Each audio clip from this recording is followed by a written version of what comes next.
protein jahat, yaitu beta amiloid yang membentuk di luar sel, dan protein tau yang terfosforilasi atau membentuk lilitan di dalam sel saraf. Gejala khasnya seperti gampang lupa akan memori jangka pendek, kemudian susah mencari kata, gampang tersesat, atau gangguan visual spatial, dan tidak menyadari kalau dia punya masalah daya ingat atau kurangnya insight.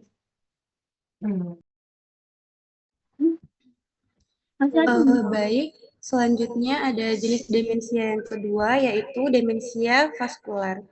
Penyebabnya gangguan suplai darah ke otak yang menyebabkan iskemia atau kekurangan oksigen, biasanya karena serangkaian stroke kecil. Untuk progresinya itu punya pola khas, yaitu penurunan bertahap, ada periode stabil, lalu tiba-tiba turun drastis setelah ada kerusakan baru di otak.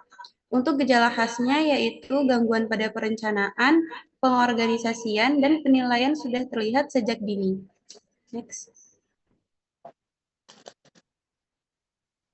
Untuk jenis yang ketiga yaitu demensia Baden-Lewy, penyebabnya adanya endapan protein bulat yang disebut Baden-Lewy dari alfa sinuklein di dalam neuron, mirip dengan Parkinson. Gejala khasnya yaitu kognisi yang berfluktuasi, sebentar sadar, sebentar bingung, lalu halusinasi, visual, dan gejala Parkinson atau gerakan melambat dan kaku.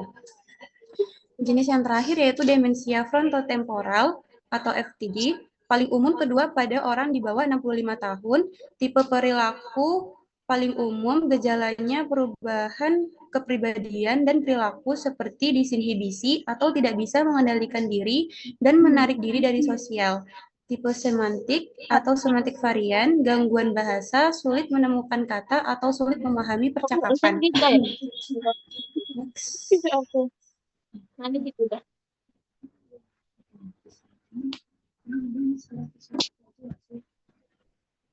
Gimana cara ngambilnya, Woy? Selanjutnya ini ada contoh gambar dari atrofi otak.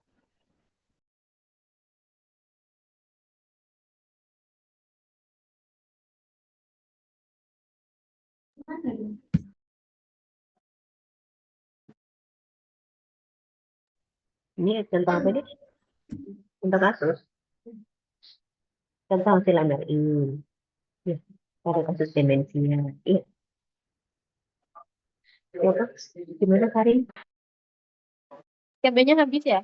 Iya, dokter. Ini tadi atrofi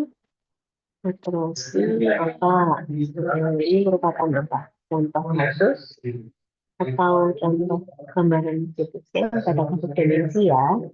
Ini apa ini? Atau mau dijelaskan ulang?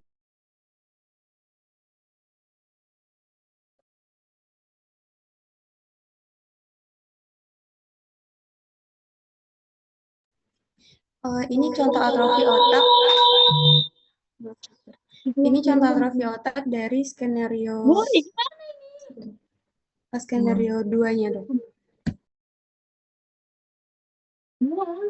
Bukan gitu, tapi Oh, saya pikir ada hubungan sama demensia yang tadi. Ada kira-kira ada hubungannya nggak sama demensia yang kamu jelaskan sebelumnya itu, Dek? bukan gitu. Mana? Oh, tetap ya. Ini dan dan kita kan udah melakukan.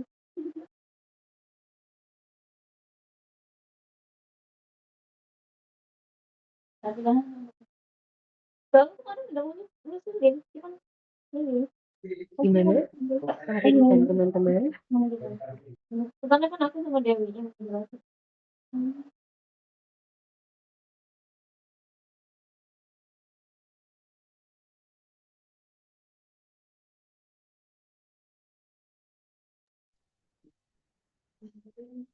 Nggak ada hubungannya atau belum nemu hubungannya? Zalika, Ellen, Anggi, Andrian, Nadine.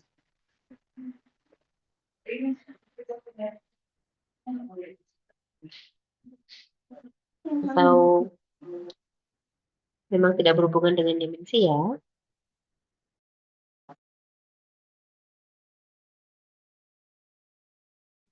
Baik, dokter, mohon izin menjawab untuk gambar yang kami tampilkan di sini itu berhubungan dengan slide sebelumnya, yaitu eh, demensia frontotemporal, dokter. Jadi ada hubungan dengan demensia frontotemporal ya, Nadine ya. Kenapa kok disebut seperti demensia frontotemporal? Kalau gambarannya seperti ini, Nadine.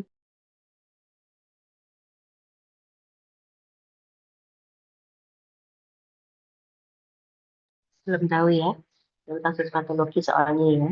Jadi kalau kalian lihat di gambaran atrofi, gambaran ini sebetulnya gambaran atrofi otak. Atrofi itu berarti otaknya mengecil, mengkerut, ya, mengkerut, otaknya menciut. Gambarannya otak menciut itu seperti ini. Jadi sulcus gyrosnya melebar. Jadi kerutannya banyak banget. Ya. Kalau otak normal nggak kayak gini deh. Otak normal dia masih sulcus gyrosnya tidak selebar ini. Jadi perut-perutannya itu nggak selebar ini. Soalnya sudah nggak mengecil. Nah, biasanya pada orang tua. Ya. Kalau kita sebutkan demensia frontotemporal, berarti ada kelainan pada frontal dan temporalnya, gitu ya. Lobus frontal dan temporalnya. Nah, kita lihat di sini lobus frontal itu bagian depan, bagian atas, temporal bagian samping-samping. Ya. Dan di kanan dan di kiri bagian temporal.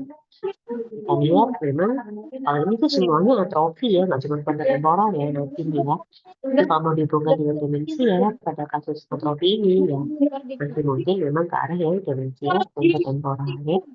Kan tidak harus bisa menjawab kalian patologis ya, cuman kalau kalian tadi membahas tentang mapping kasus demensia, kalau pada pasien yang tadi kita bahas ya, pada nenek ini, ya mungkin otaknya akan seperti ini ya. Pada pasien-pasien tua, pasien orang tua bisa jadi orang usia lanjut, bisa jadi memang gambaran otaknya seperti ini deh, walaupun tanpa demensia ya, tidak atrofi ya. Oke, ini ada yang tercinta deh. Selamat datang di tercinta. Assalamualaikum. Ayo dan Ya, waalaikumsalam. ya Sebentar, apa? ada yang Ya, terima nanya. kasih, Dokter Iya, Fatia. Apa? Halo? Udah fotokopi aja itu. iya dok. Dan ini apa saya dimasukkan ya? Aslinya kalian pada yang tugasnya kemarin ya mappingnya saja, mapping skenario, tidak usah menjelaskan macam-macam demensia kan karena kalian masih fisiologis ya. Kalau macam-macam demensia itu udah nanti pada patologis. Ya coba-coba sih saya yang lihat mappingnya yang awal. Coba lihatkan mappingnya. Nah, di sini tidak timbul mana ininya. Di sana kan nantinya nggak ada timbul apa tuh ini ya pada nantinya tuh yang difoto ya akan dilakukan MRI ya. Ada pada hasil MRI disertai adanya atrofi dan ventrikulomegali ya. Ini di sini kamu hanya gejalanya saja ya. Ini hasilnya ini usia wanita usia berapa tahun itu kan juga gak penting ya. Itu harusnya dimasukkan ya pada mapping. Wanita usia 80 tahun ya. Kemudian dia mengalami apa saja ya.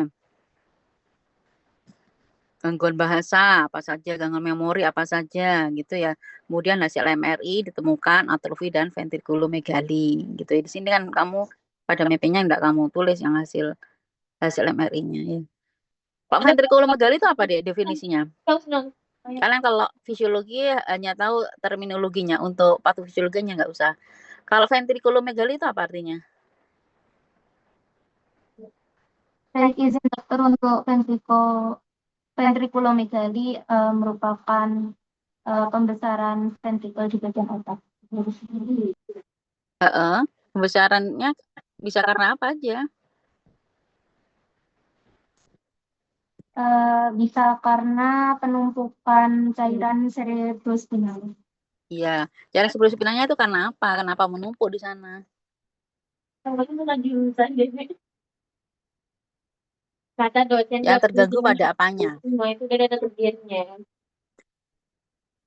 Tadi bilang kayak gini ya. Tadi sudah kuliah dokter Fatia kan ya? Itu. Aku yang nggak pernah datang kuliah. Tadi siang sudah kuliah Dokter Fatia tentang ventrikel kan ya? Halo? Sudah, Dok. Loh, nggak dengerin berarti kan? Sudah. Kalian nggak dengerin tadi ininya. Ayo kenapa itu? Apa penumpukannya tuh bisa karena apa? Dari fisiologisnya kan sudah tahu gimana. Dari sirkulasi cairan cerebrospinal tadi loh, Dek. Jangan Kan saya jelaskan jika ada apa, produksi yang berlebih atau ada yang menyumbat. Lupa ya. Yang tadi saya contohkan tadi, ada kasus-kasus, misalnya kasus apa lagi tuh ya Allah? perdarahan, tumor, sehingga menekan salah satu bagian dari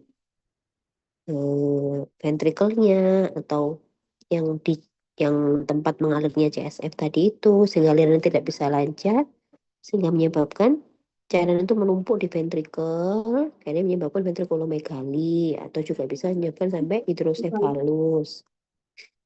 Lupa ya. Zahra.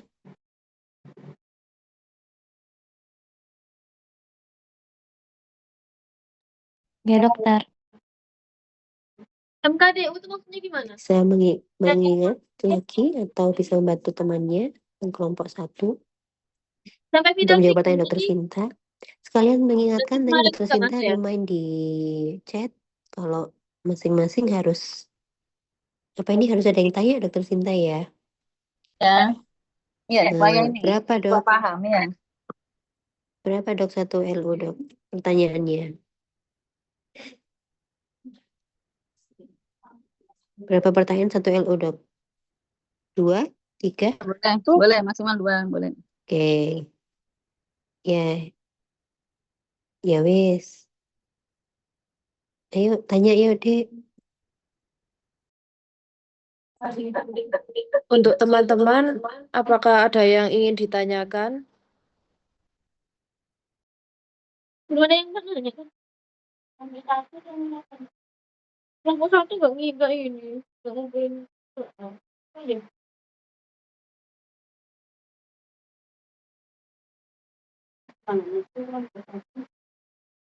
Loh, besok pagi, woi. Apa? Loh, itu Bil, maksud tadi itu. Iya, kan aku bilang lagi. Kumpulan untuk membantu tugas video praktik anatominya. Untung anatominya belum. Mungkin langsung ke LO1 saja ya. Kalau mapping kayaknya sudah ini ya. Jadi sudah banyak dibahas ya sama Dokter Fatih sama ini ya. Mungkin langsung aja LO, nanti LO1 sampai yang 6 baru ini ya. Ada yang wajib bertanya dari ini ya. Dari kalian ya. Dari yang selain di maju. Ya. Silakan. Permisi, dokter. Untuk kelompok 1, apakah ada feedback? Terima kasih, dokter.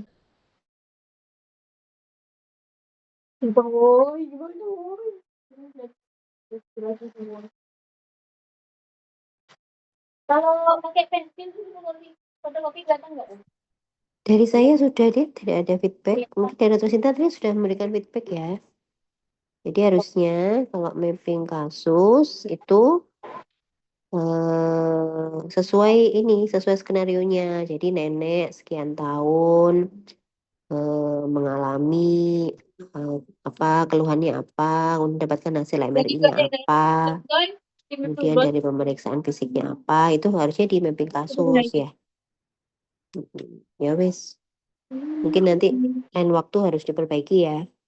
Kalau bisa sih memang kalau memang masih fisiologis hanya bisa menunjukkan aja runtutan ceritanya. Tapi kalau sudah patologis nanti harus ada patofisiologinya kalau di mapping kasusnya. Ya lanjut aja deh ke apa itu LO. Nah ini ya Dokter Sinta bilang yang bertanya nulis di chat. Nanti pertanyaan dan jawaban ditulis dan nanti dikirim ke saya. Ya silakan. Baik, dokter. Terima kasih.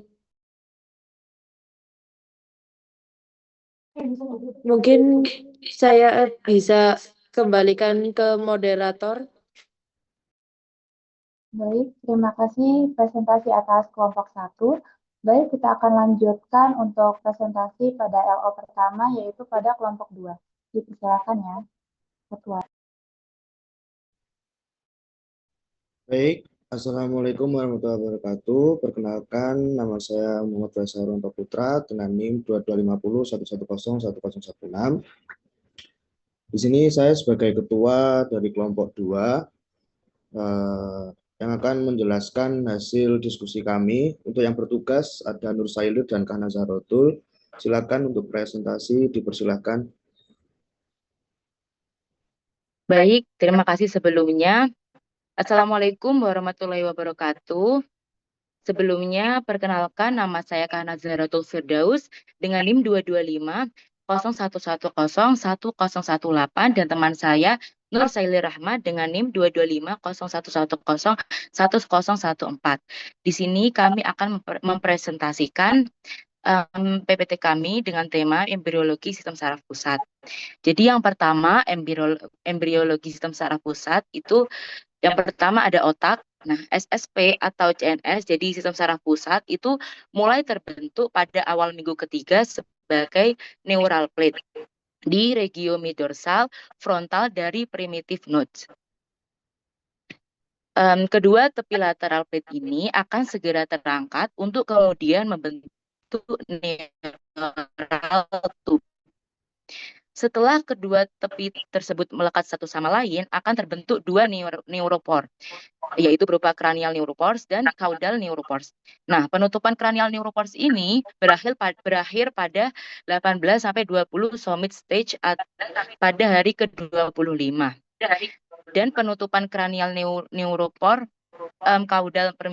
caudal neuropor itu berakhir pada hari ke-27. Next. Nah, seperti ini kira-kira gambarnya. Jadi pada hari ke-19 itu neuropornya itu masih tertutup, hari ke-20 juga sama, dan hari ke-22 itu mulai terbentuk neural tube, dan hari ke-23 itu caudal neuralnya itu mulai tertutup, lalu lanjut nanti hari ke-27 cranial neuralnya itu akan tertutup, yang atasnya itu. Next.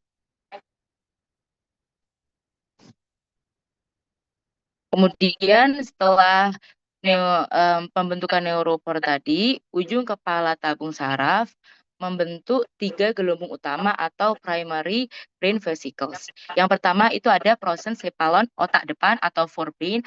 Yang kedua itu ada mesencephalon atau otak tengah atau midbrain, dan rhombencephalon, otak belakang atau hindbrain. Next. Nah, ini pada minggu kelima atau sekitar hari ke-32 sampai hari ke-35, 2 dari 3 gelembung utama tersebut membelah lagi sehingga total menjadi 5 gelembung sekunder atau secondary brain vesicles. Yang pertama, tadi kan prosencephalon itu terbelah lagi menjadi 2, yaitu telencephalon yang akan menjadi cerebrum atau otak besar beserta hemisfer kanan dan kirinya. Jadi cerebrum hemisfere kanan dan kiri. Dan rongganya menjadi ventricle lateral atau ventricle 1 dan 2. Lalu diencephalon itu akan menjadi talamus, hipotalamus, epitalamus, dan kelenjar pituitari. Dan rongganya itu menjadi ventricle ketiga. Lalu untuk mesencephalon dia itu tidak membelah sama sekali dan menjadi midbrain atau otak tengah dewasa yang berfungsi dalam pergerakan mata, pendengaran, dan visi. Next.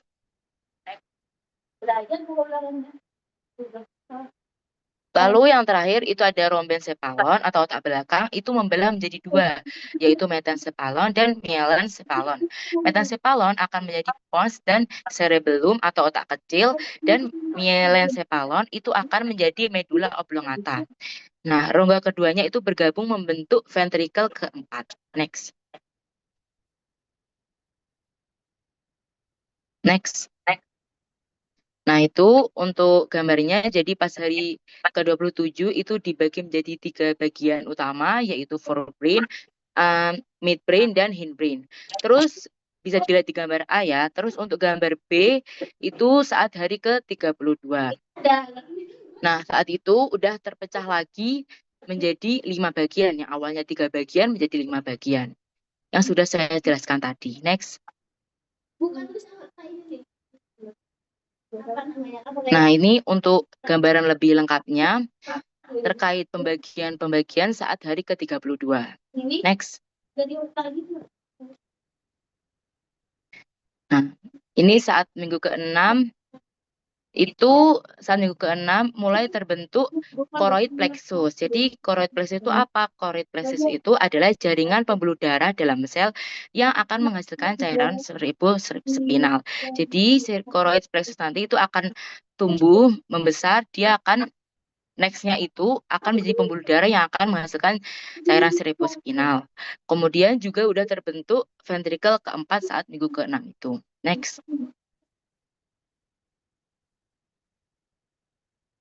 Nah, ini saat minggu ke-7 bisa dilihat choroid plexusnya sudah mulai tumbuh lagi dan sudah terbentuk versicle otak atau cerebral hemisphere di situ. Itu cerebral hemisphere-nya itu masih kecil ya. Next.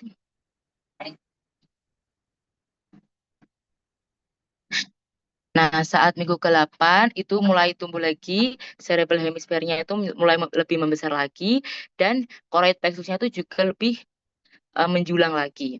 Next. Bisa dilihat di situ. Nah, ini saat minggu ke-10 sudah bisa dilihat untuk cerebrum hemisfernya itu ada 3 bagian, yaitu lobus frontal, lobus parietal, dan occipital. Dan juga choroid plexusnya itu sudah mulai membara, kayak menjulang lebih besar lagi. Gitu. Next.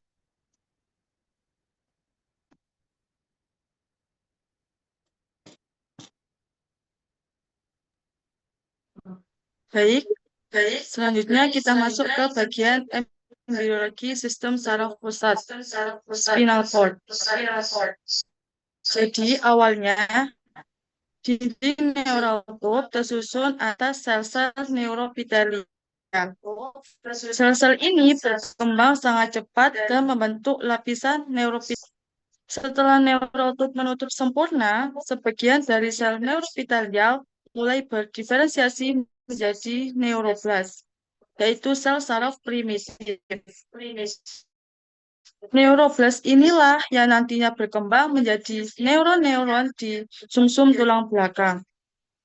Lalu, lapisan neuroblast ini akan membentuk lapisan yang disebut dengan mantle layer, yang kelak menjadi substansi abu-abu atau yang disebut dengan gray matter pada medulla spinalis. Jadi, dapat disimpulkan bahwa proses pembentukan sistem saraf pusat dimulai dari diferensiasi sel-sel neuropitelial menjadi neuroblast, yang kemudian membentuk struktur fungsional dari sumsum tulang belakang. Next.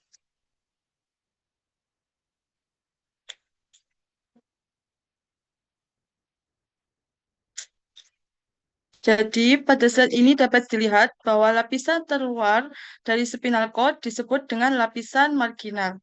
Lapisan ini mengandung serabut-serabut saraf yang berasal dari diferensiasi sel neuroblast pada lapisan mantel. Setelah proses mielinisasi berlangsung, lapisan ini tampak berwarna putih, sehingga disebut dengan white matter. Seiring bertambahnya jumlah neuroblast pada lapisan mantel, tiap sisi neural tube mengalami penebalan di bagian dorsal dan ventral. Next.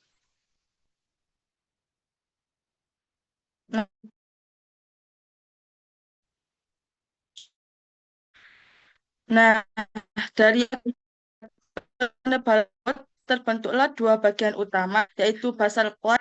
Basal quiet nantinya akan berkembang menjadi sel-sel motorik atau ventral motor horn cell. Sedangkan alat akan membentuk area sensorik. Di antara keduanya terdapat batas yang disebut dengan sulcus limitans.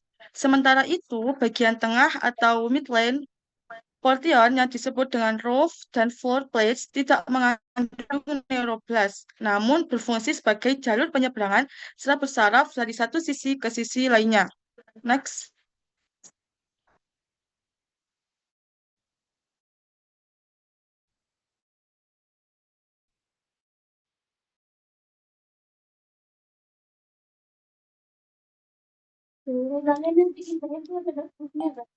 Baik, pada slide terakhir ini menjelaskan tentang sistem ventricle. Terdapat 4 ventrikel utama, yaitu 2 kiri dan kanan otak. Ventrikel Kurang tahu dari kertas yang bulat-bulat itu. Gambarnya ya kan? di antara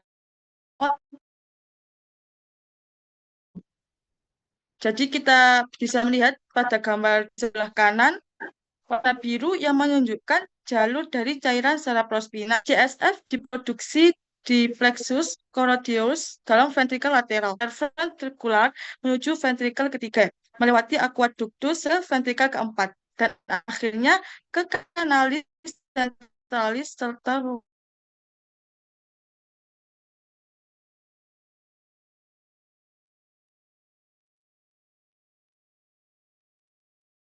jadi fungsi utama sistem ventrikel ini adalah melindungi otak dari benturan, menjaga ke jaringan saraf. Sekian presentasi dari kami. Terima kasih atas perhatian dokter dan teman-teman.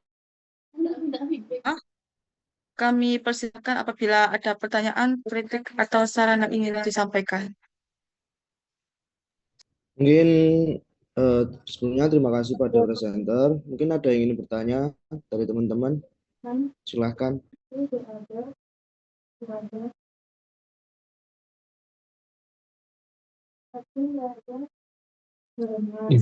Izin bertanya. Perkenalkan, nama saya Andrian Alexander, penyandang DDD 5011011027. Jadi saya bertanya pada tahap perkembangan embrio, apa konsekuensi bila proses penutupan tabung saraf gagal? Terima kasih.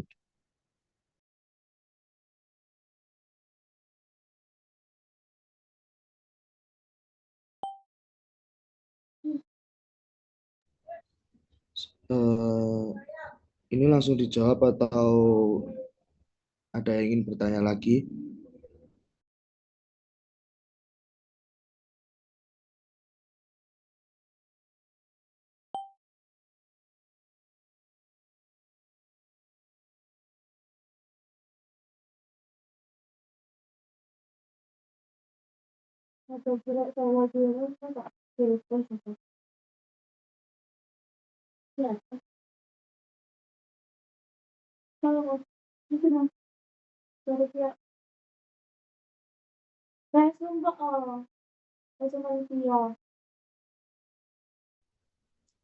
Halo, dari kelompok 2, ini langsung dijawab atau tampung lebih dahulu? Baik, izin menjawab, Ketua. Silakan, Siva.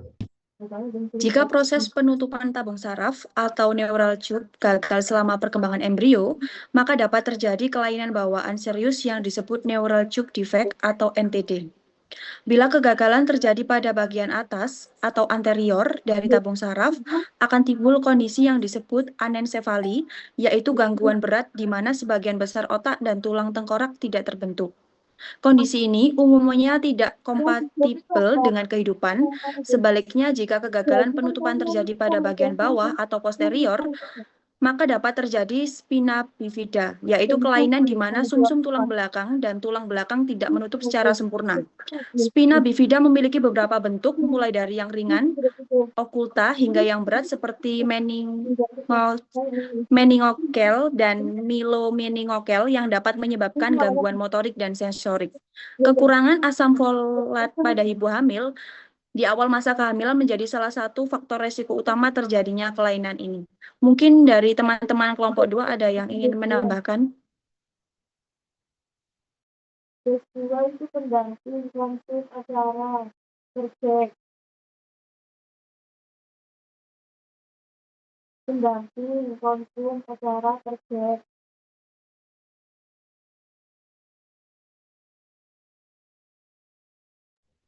Silakan, ada yang mau menambahkan atau sudah cukup?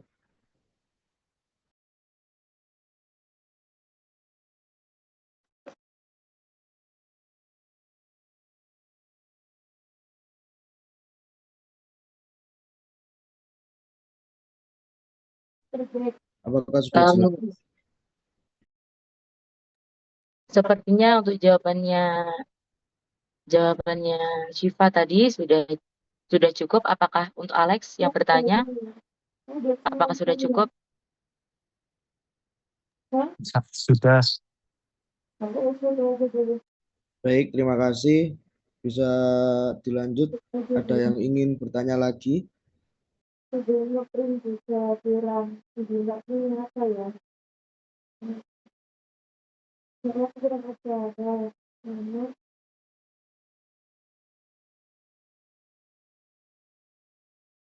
nanti saja.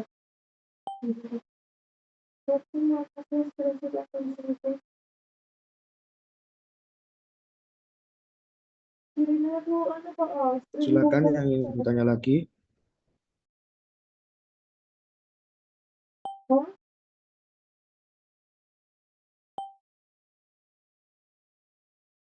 Oh, iya.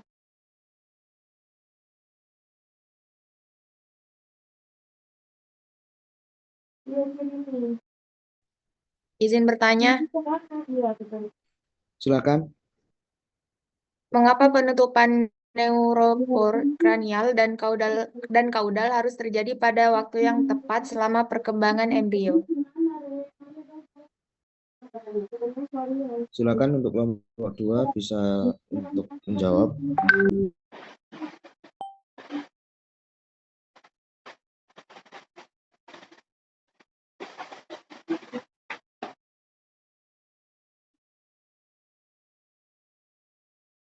Baik, izin menjawab, Ketua. Silakan. Kemungkinan karena adanya keterlambatan atau kegagalan penutupan neuropor dapat menyebabkan kelainan kongenital serius seperti anencefali atau gagal penutupan kranial neurofor dan spina bifida atau gagal penutupan kaudal neurofor.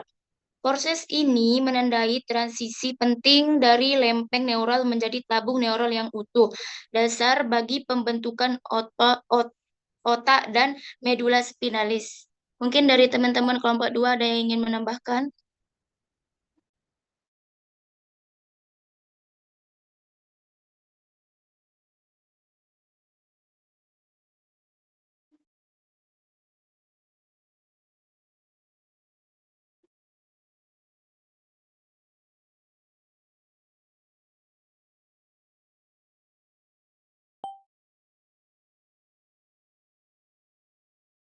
Ada yang ingin menambahkan dari teman-teman? Mungkin sudah cukup, Ketua. Apakah sudah jelas, Fatimah Al-Zahra? Iya, sudah jelas. Baik, terima kasih. Mohon izin, mungkin apakah ada feedback dari kelompok 2, Dokter?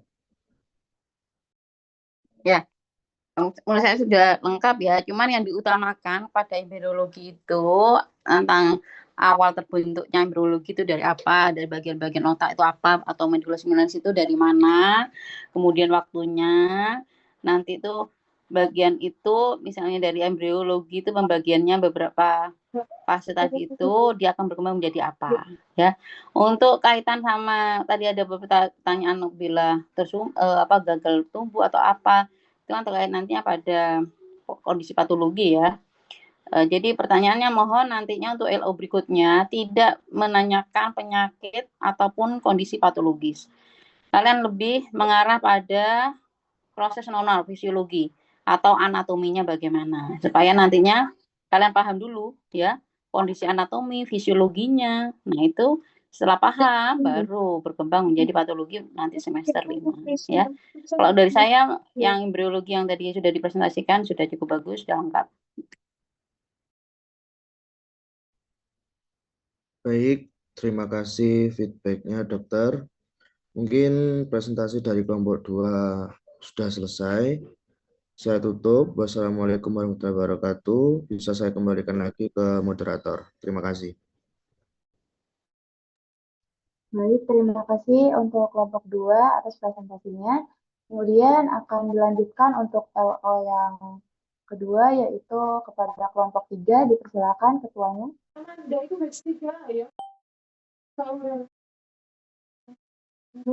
Assalamualaikum warahmatullahi wabarakatuh.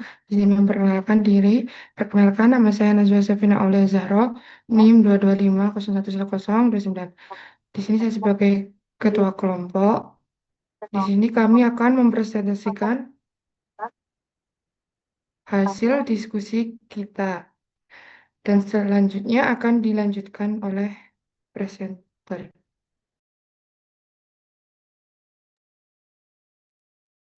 Baik, terima kasih untuk Ketua. Assalamualaikum warahmatullahi wabarakatuh. Izin memperkenalkan diri dokter, nama saya Marstiawati. Saya di sini sebagai presenter dari kelompok 3.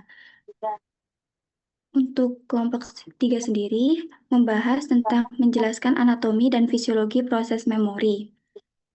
Memori manusia, sebagian besar kegiatan manusia berhubungan dengan memori atau ingatan manusia.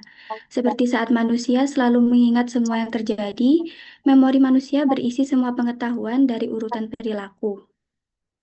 Memungkinkan seseorang melakukan tindakan yang berulang, menggunakan bahasa, menggunakan informasi yang baru diterima melalui inderanya, mengidentifikasi dengan menggunakan informasi yang pernah diterima dari pengalaman masa lalu atau belajar dari masa lalu. Next. Di sini ada learning dan memory. Area otak yang berperan penting dalam learning dan memory adalah sistem limbik, higher cortex, dan juga cerebellum. Untuk sistem limbik sendiri, itu artinya suatu sistem fungsional berkaitan terdiri atas cincin struktur otak depan yang mengelilingi batang otak dan saling berhubungan melalui jalur neuron kompleks. Kemudian ada pembelajaran atau learning, adalah perolehan pengetahuan atau keterampilan sebagai konsekuensi dari pengalaman, instruksi atau keduanya, reward atau penghargaan, dan punishment atau hukuman merupakan bagian integral dari berbagai jenis pembelajaran. Next.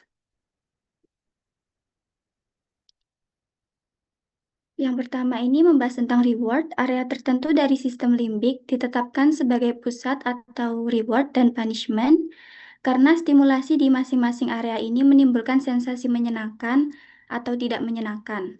Pusat penghargaan atau reward ditemukan paling melimpah di area yang terlibat dalam memediasi aktivitas perilaku makan, minum, dan aktivitas visual yang sangat termotivasi, yaitu terletak di sepanjang jalur bandel otak depan medial, terutama di nukleus lateral dan ventromedial hipotalamus. Ada pada gambar sebelah kanan, di situ di sekitar hipotalamus dijelaskan ada beberapa nukleus seperti anterior nukleus, lateral nukleus, dan optic nerve serta lainnya. Next.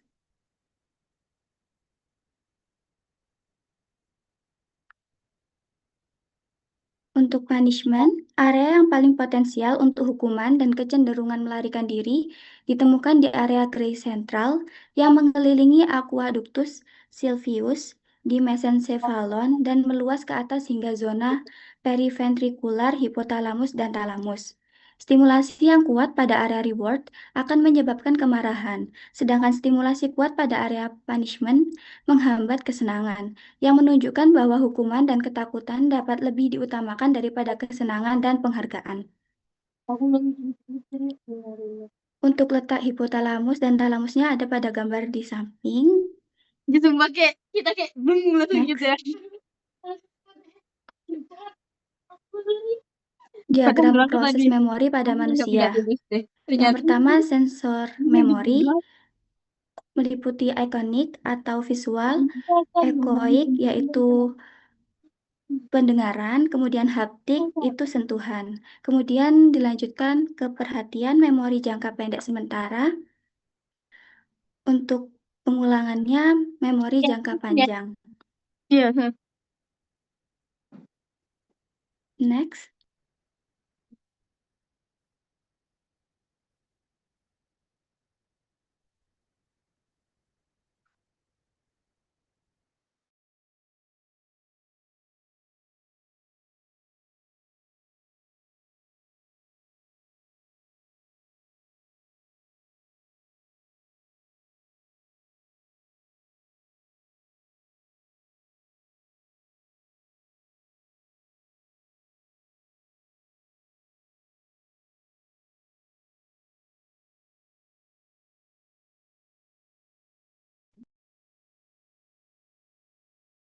Aku kok salah terus ya.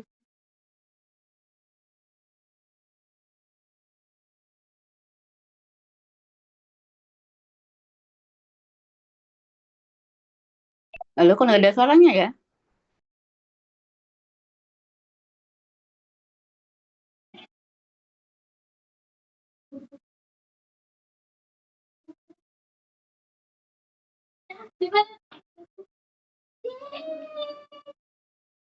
Aku juga pengen janji ya.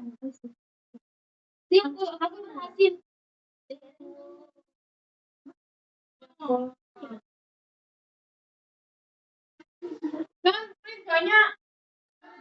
Mohon maaf dokter, jaringannya hilang. Baik, saya lanjutkan. Penghapusan atau proses melupakan. Penghilangan atau delay atau disebut juga dengan informasi hilangnya secara bertahap, tetapi proses ini sangat lambat. Yang kedua, interferensi atau gangguan atau campur aduk. Interferensi ini disebut dengan informasi baru mengingatkan informasi lama. Untuk mengingatkan informasi lama. Yang ketiga,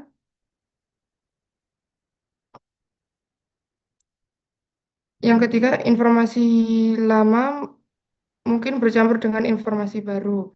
Dan selanjutnya, memori melakukan seleksi dengan dipengaruhi emosi, mana yang akan dihilangkan dan mana yang tetap diingat.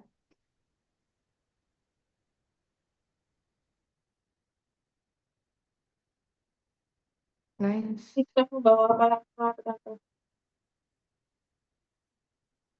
Selanjutnya, untuk penggalian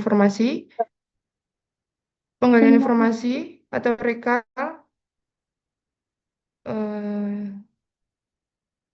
ini berupa bisa pengingatan kembali informasi diproduksi dari memori dapat dibantu dengan bantuan petunjuk, misalnya kategori, perumpamaan, atau perbandingan. Selanjutnya ada pengenalan kembali, recognition. Informasi akan memberikan pengetahuan yang pernah dilihat sebelumnya lebih kompleks. Apa ininya bacanya recognition Baik atau dokter. boleh. Baik dokter, makasih. Recognition ini informasi akan memberikan pengetahuan yang pernah dilihat sebelumnya lebih kompleks dibandingkan dengan rekal.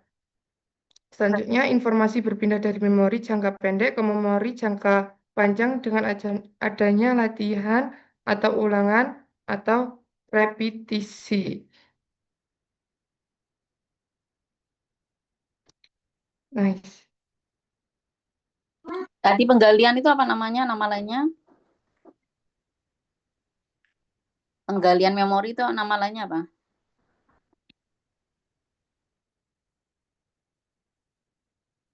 Eh,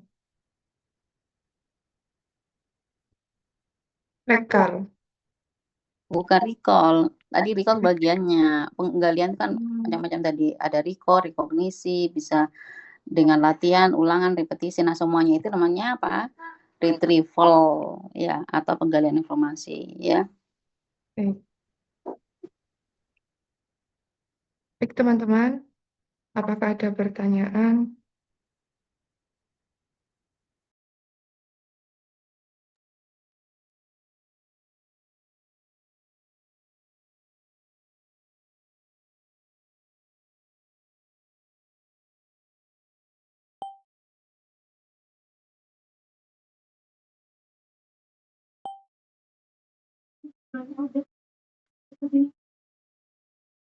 Aku mau tak tulis dulu, nanti aku dari sini doang aja.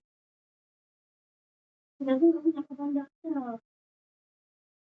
Nanti aku punya dana bawa aja. Izin bertanya, dokter.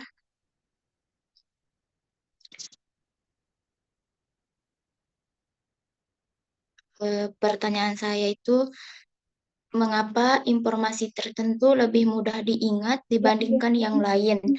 Padahal proses pengulangan atau belajar yang dilakukan sama.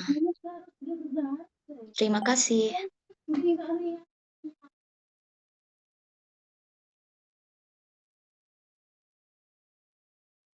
Baik, teman-teman. Apakah ada pertanyaan lagi?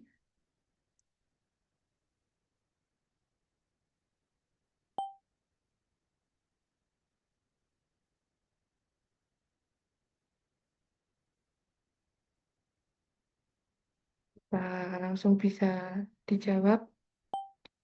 Punya ditawarin semua ini. Habis.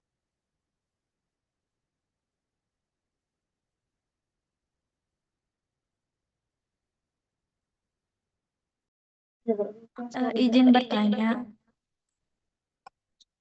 Saya Jinaura, perwakilan dari kelompok 5, izin bertanya, mengapa sistem reward dan punishment di otak berperan besar terhadap pembentukan memori jangka panjang dan bagaimana mekanismenya secara fisiologis? Terima kasih. Festival aja sih. Acara. Terus konsum. Enggak konsum cuma ini lah. Baik, izin menjawab. Tadi untuk pertanyaan pertama, mengapa informasi tertentu lebih mudah diingat dibandingkan yang lain? Padahal proses pengulangannya atau belajar yang dilakukan sama. Jadi kemampuan mengingat tidak hanya bergantung pada frekuensi pengulangan, tetapi juga relasi emosional, konteks, dan keterlibatan sistem limbik. Nah, di informasi yang bermuatan emosi atau memiliki makna personal akan lebih kuat di-encode karena melibatkan aktivitas amigdala dan keterhubungan dengan konteks Besok hajinya bawa yang korteks dijual kali. prefrontal. Selain itu, intervensi campur aduk antara informasi lama dan baru juga mempengaruhi daya ingat.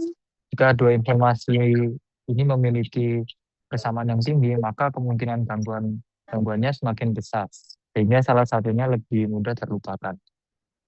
Lalu, izin menjawab untuk pertanyaan yang kedua, mengapa sistem reward dan punishment tidak di otak berperan besar terhadap pembentukan memori jangka panjang dan bagaimana mekanismenya secara fisiologis. Jadi di sistem reward and punishment mempengaruhi memori jangka panjang karena keduanya mengaktifasi sistem limbik. Nah, khususnya di hipokampus dan amigdala yang berperan penting dalam proses encoding dan visualization memori. Ketika seorang menerima reward, akan melepaskan dopamin yang memperkuat sinapsis dan meningkatkan potensi long-term retention. Di hipokampus, sebaliknya di stimulus punishment dapat memicu aktivitas amigdala yang meningkatkan peningkatan terhadap peristiwa emosional secara negatif. Jadi emosi yang kuat itu baik positif maupun negatif, meningkatkan penyimpanan memori dari jangka panjang melalui penguatan jalur sinaptik. Terima kasih. Bagaimana teman-teman? Apakah jawabannya sudah membantu atau belum? Sudah. Oh ya, coba kalian sebutkan yang jenis-jenis memori deh. Aku saya kamu ya, habis udah tahu hasil bertugas gimana marah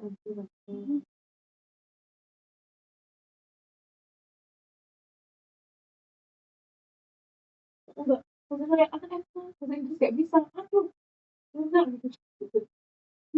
Baca itu, aduh gimana boy? Jadi izin menjawab. Jadi jenis-jenis memori itu ada memori sensorik, lalu ada memori jangka pendek, dan memori jangka panjang. Gini kan, Lalu isinya nanti ada memori kerja. langsung isinya. Terima kasih. Bedanya apa tuh? Kalau yang memori sensorik itu adalah proses memori, yaitu tempat penyimpanan informasi yang diterima dari panca indera seperti penglihatan, pendengaran, sentuhan dalam waktu yang sangat singkat. Nah, biasanya cuma bertahan dalam 0,25 sampai 2 detik. Nah, untuk memori jangka panjang itu tempat penyimpanan informasi sementara yang sedang digunakan atau disadari saat itu juga. Nah, biasanya itu bertahan sekitar 10 sampai 30 detik. Kecuali jika diulang atau diperkuat.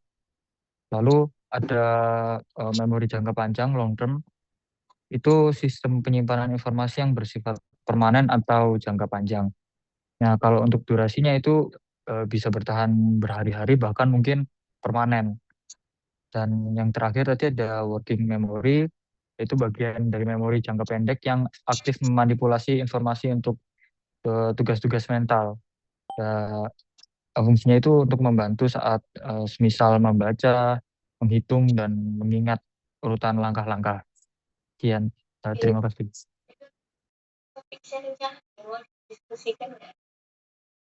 Ya benar. Ya sudah bagus ya. Mungkin yang saya tambahkan ini ya tadi ya, yang terkait contoh recall rekognisi ini ya. Ini kan penggalian memori ya. Contohnya recall itu kalian kalau kayak ujian MCQ ya pilihan tadi. Nah, itu contohnya merecall. Kalau ujian IC, nah itu baru adalah rekognisi ya. Jadi bagaimana ini apa kalian menganalisis ya informasi yang ada kemudian dikait-kaitkan, itu adalah contoh rekognisi. Kalau recall itu hanya kalian membandingkan ya pilihan, itu contoh-contoh dari pengulangan recall ya. Udah bagus, menurut saya sudah cukup. Baik, dokter. Terima kasih. Kami akan menutup presentasi. Wassalamualaikum warahmatullahi wabarakatuh.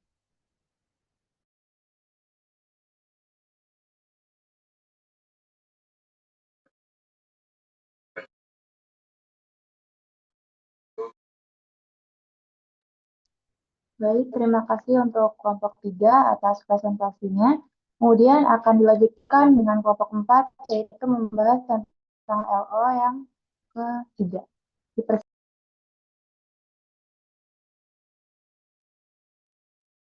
Baik, izinkan saya memperkenalkan diri. Perkenalkan, nama saya Mauludi Afriya Sporty dengan NIM 22501101037. Di sini saya sebagai ketua dari kelompok 4. Izinkan kami untuk mempresentasikan hasil diskusi kami. Baik, bagi yang bertugas berpresentasi, dipersilahkan.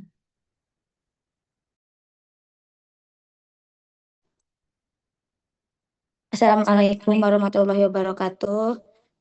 Izin memperkenalkan diri, saya di sini sebagai perwakilan presenter dari kelompok 4.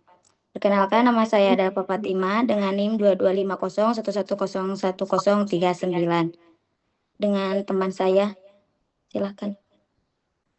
Izin memperkenalkan diri, perkenalkan nama saya Sefila Veronica Pulisaria dengan NIM 22501101038.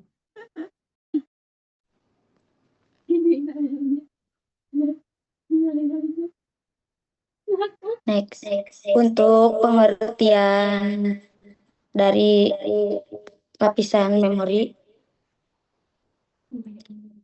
Memori adalah penyimpanan pengetahuan yang diperoleh untuk diingat kembali di kemudian hari. Perubahan saraf yang bertanggung jawab atas retensi atau penyimpanan pengetahuan dikenal sebagai jejak memori atau engram. Next.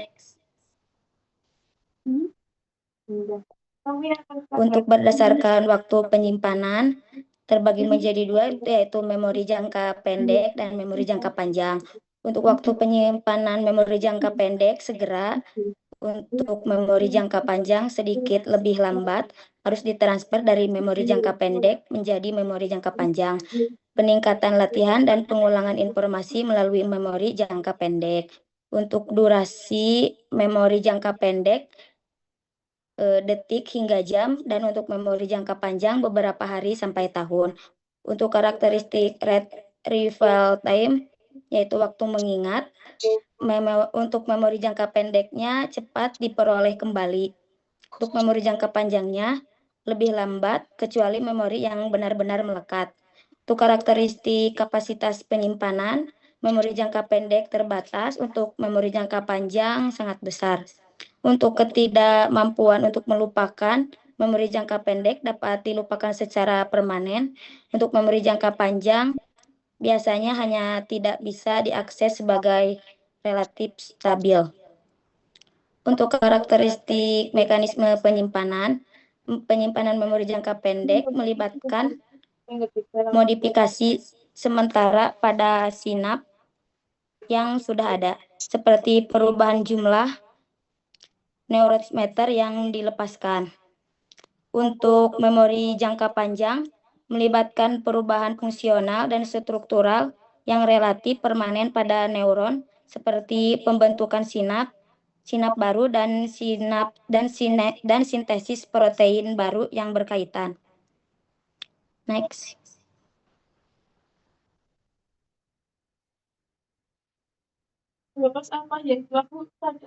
Untuk memori jangka panjang, konsolidasi memori terjadi pada hipokampus sebelum disimpan pada neokorteks. Next.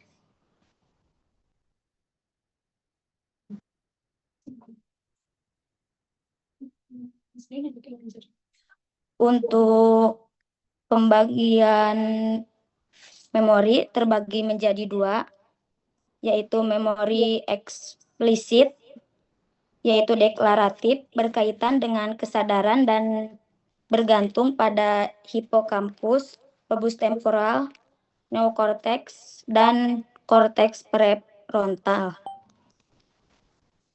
Untuk memori eksplisit tersebut digunakan untuk pengetahuan faktual tentang orang, tempat, dan benda. Next. Doa yang mengucapkan.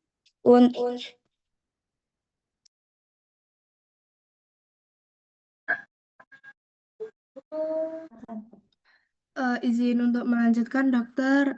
Kemudian memori jangka panjang ini dibagi menjadi dua, yang eksplisit dan yang kedua ini implisit. Untuk implisit sendiri ini disebut dengan non-deklaratif, tidak melibatkan kesadaran, dan tidak diproses di hipokampus.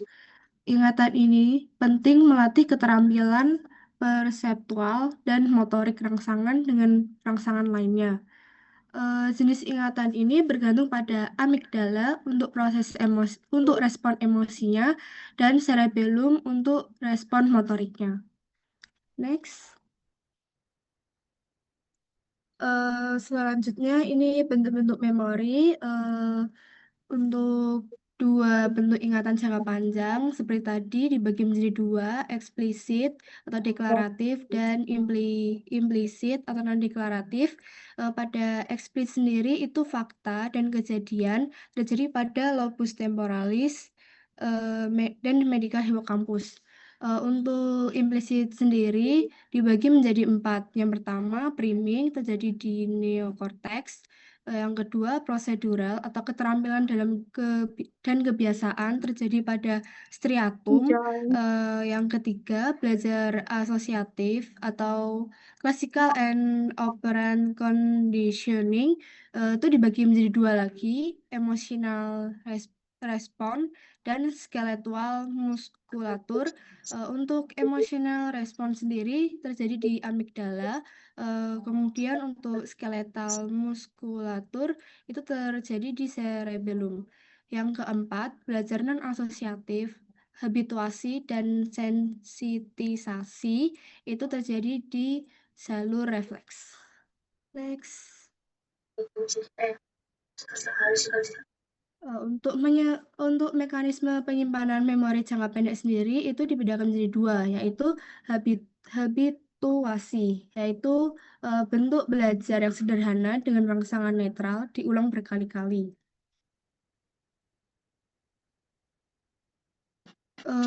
Pada habituasi ini, bentuk belajar yang sederhana dengan rangsangan netral diulang berkali-kali saat pertama kali diberikan rangsangan ini bersifat baru dan mencetuskan suatu reaksi atau refleks oriental atau respon seperti apakah itu? Namun apabila diulang, rangsangan tersebut mencetuskan respon listrik yang semakin lama semakin berkurang.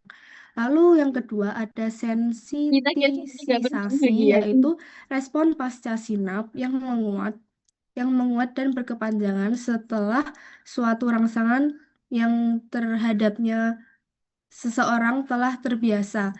Itu digabungkan dengan satu atau lebih rangsangan yang tidak menyenangkan. Next. Untuk selanjutnya, di sini saya akan menjelaskan mengenai long LTP.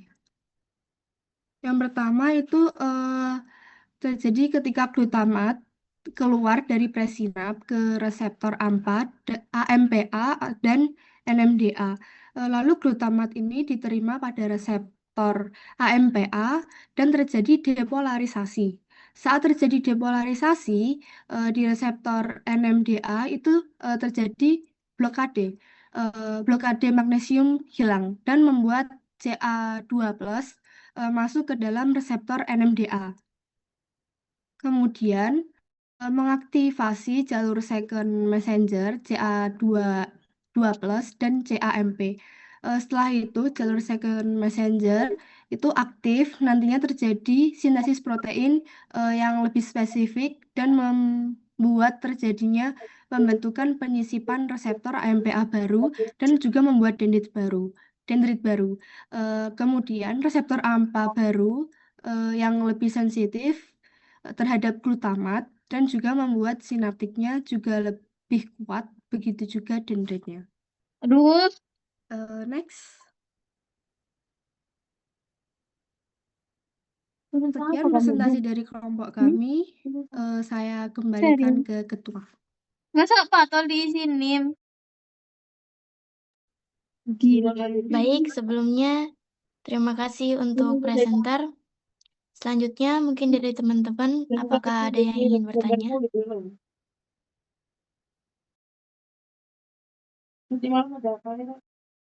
Ada kebahagiaan.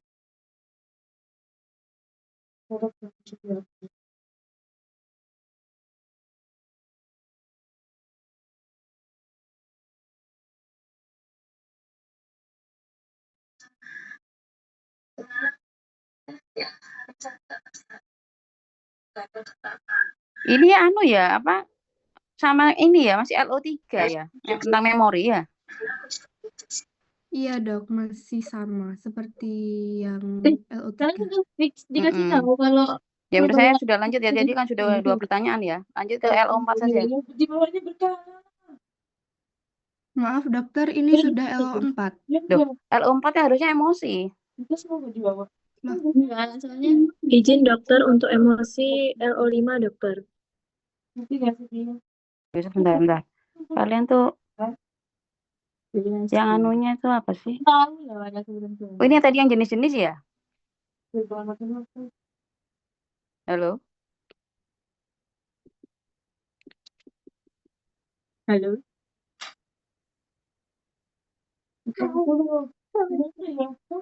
Yang bahasa yang ini, yang emosi nanti LO berapa itu? Coba tahu kemana satunya.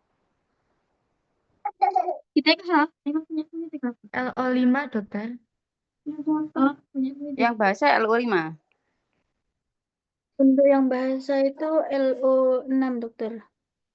Oh gitu, yang ini kan LO4 ya, berarti, ya. Oke. Oke, dokter, mohon maaf dokter, dari LO yang dokter kirim itu kita membagi jadi 8 LO. Jadi untuk yang memori itu dibagi menjadi 2 agar semua kelompok itu dapat presentasi, dokter. Oh.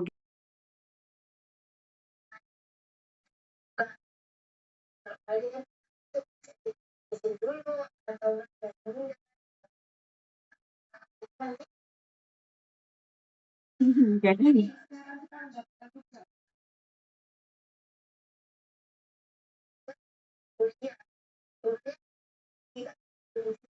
Aku itu.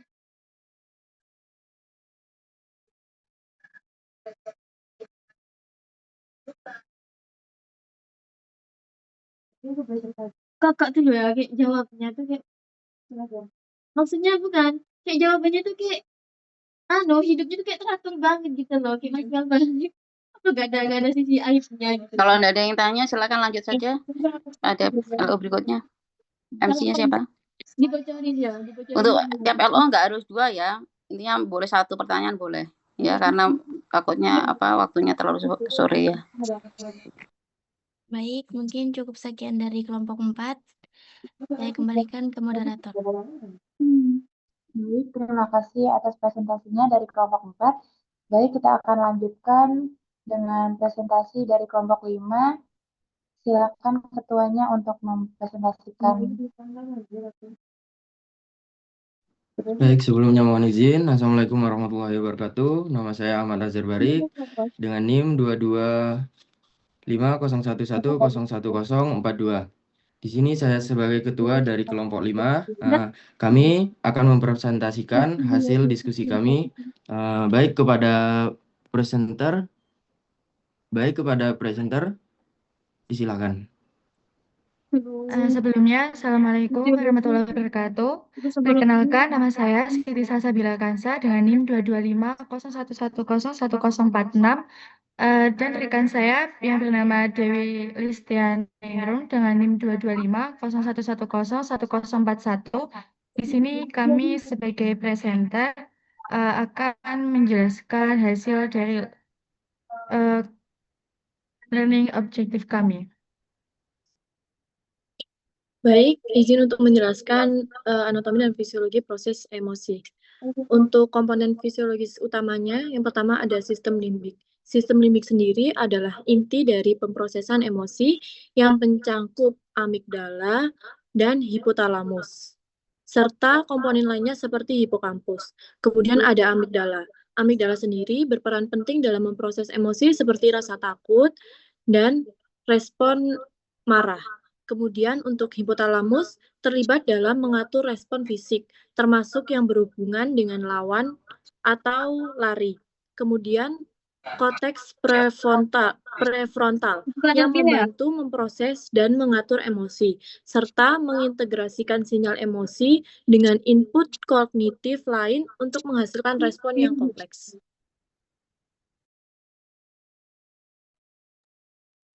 Kemudian ini tentang fisiologis atau proses emosi terjadi. Fisiologis emosi melibatkan interaksi kompleks antara otak, sistem saraf, dan tubuh. Aktivitas bagian otak seperti sistem limbik yang berperan penting seperti amigdala dan hipotalamus akan memicu perubahan fisiologis yang cepat dan tidak sengaja melalui sistem saraf otonom. Kemudian, seperti peningkatan detak jantung dan pernapasan. Perubahan ini merupakan respon fisik terhadap emosi yang dihasilkan dari penilaian kognitif, serta berperan dalam memberikan motivasi dan mempengaruhi perilaku. Next. Nah, di sini ada dua gambar yang dimana gambar pertama menjelaskan tentang anatomi proses emosi dan di sebelahnya ada gambar sistem limbik. Baik, untuk anatomi proses emosi itu melibatkan sistem limbik. Sistem limbik sendiri itu terbagi menjadi dua, ada yang bagian korteks dan subkorteks atau yang ada di dalam korteksnya. Untuk organ yang berperan penting dalam sistem limbik, yakni ada hipotalamus, amigdala, thalamus, hipokampus, ganglia basal, dan gyrus cingulate. Baik, untuk bagaimana proses emosi sendiri terjadi, dapat dicontohkan seperti bagaimana bau dapat mempengaruhi emosi atau bagaimana bau dapat membuat emosi. Yang pertama, berhubungan dengan korteks, di mana bau ditangkap oleh korteks orbifrontal, kemudian menuju ke gyrus kolosal. Kemudian pada gyrus kolosal diteruskan pada gyrus cingulate dan ditangkap oleh para hipokampus dan menghasilkan emosi dan keluar melalui uncus. Maka dari itu, selain ditangkap sensori, kebauan di lobus parietal, bau juga ditangkap oleh sistem limbik yang mengakibatkan emosi. Kemudian, sehingga selain terdapat respon motorik dengan menutup hidung, akan ada emosi karena adanya keterlibatan pada sistem limbik. Next.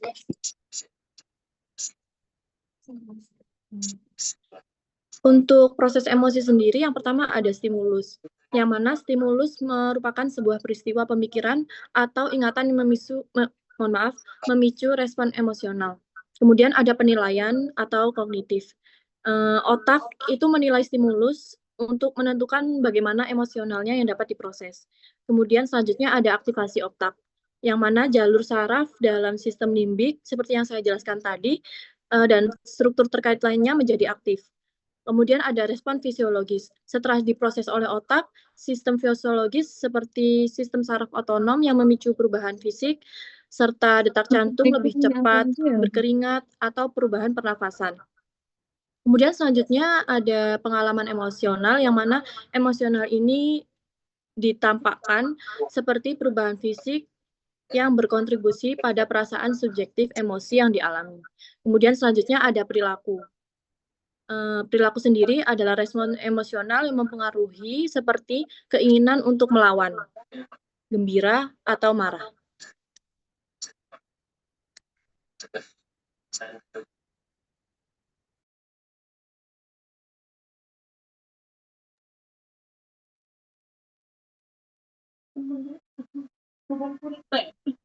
Baik, berikut tersebut adalah anatomi serta bagaimana proses emosi terjadi. Mungkin ada pertanyaan dari teman-teman. Saya kembalikan kepada ketua. Baik, terima kasih kepada presenter. Apakah ada yang ditanyakan dari teman-teman semuanya?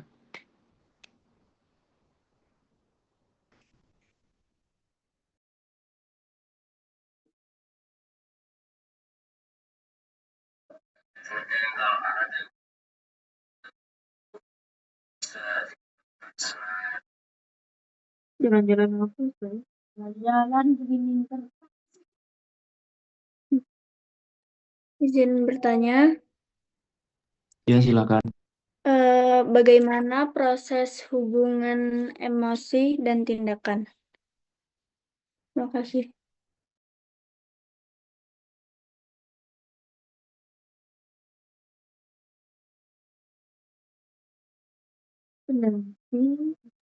Baik, bagi teman-teman kelompok 5, apakah langsung bisa dijawab?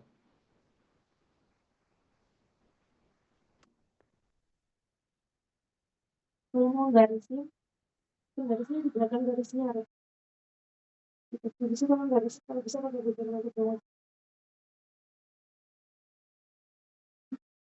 Tadi tambah ya. Izin menjawab untuk pertanyaannya. Sebelumnya saya ulangi pertanyaannya, yaitu bagaimana hubungan antara sistem limbik dan ekspresi emosi.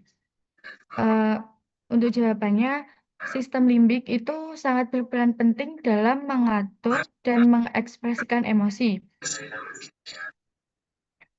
Salah satu yang bekerja di dalam sistem limbik itu ada amigdala, yang dimana fungsinya adalah untuk mendeteksi dan menilai makna emosional suatu rangsangan, lalu mengirimkan sinyal ke hipotalamus untuk memicu respon tubuh melalui sistem saraf otonom, seperti peningkatan denyut jantung, tekanan darah, dan ekspresi pada wajah. Kemudian dari hipotalamus tadi akan menghubungkan aktivitas emosional dengan perubahan fisiologis tubuh. Sedangkan batang otak akan menyalurkan sinyal ke saraf wajah dan otot untuk menghasilkan ekspresi emosional, seperti wajah tegang saat takut, atau wajah akan tersenyum saat keadaan senang. Dengan demikian, sistem limbik itu sangat bertanggung jawab untuk menghasilkan perasaan emosi internal, sementara hipotalamus dan batang otak menerjemahkannya menjadi ekspresi fisik yang tampak. Mungkin ada yang mau menambahkan dari kelompok 5?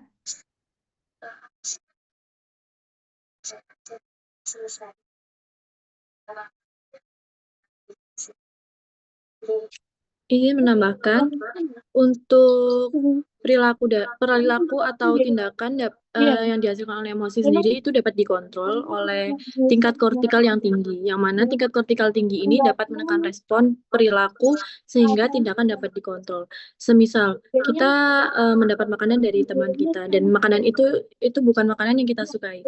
Mungkin kita bisa marah, tapi dengan adanya tingkat kortikal yang tinggi ini kita dapat mengendalikannya dengan kita bisa menahan amarah tersebut.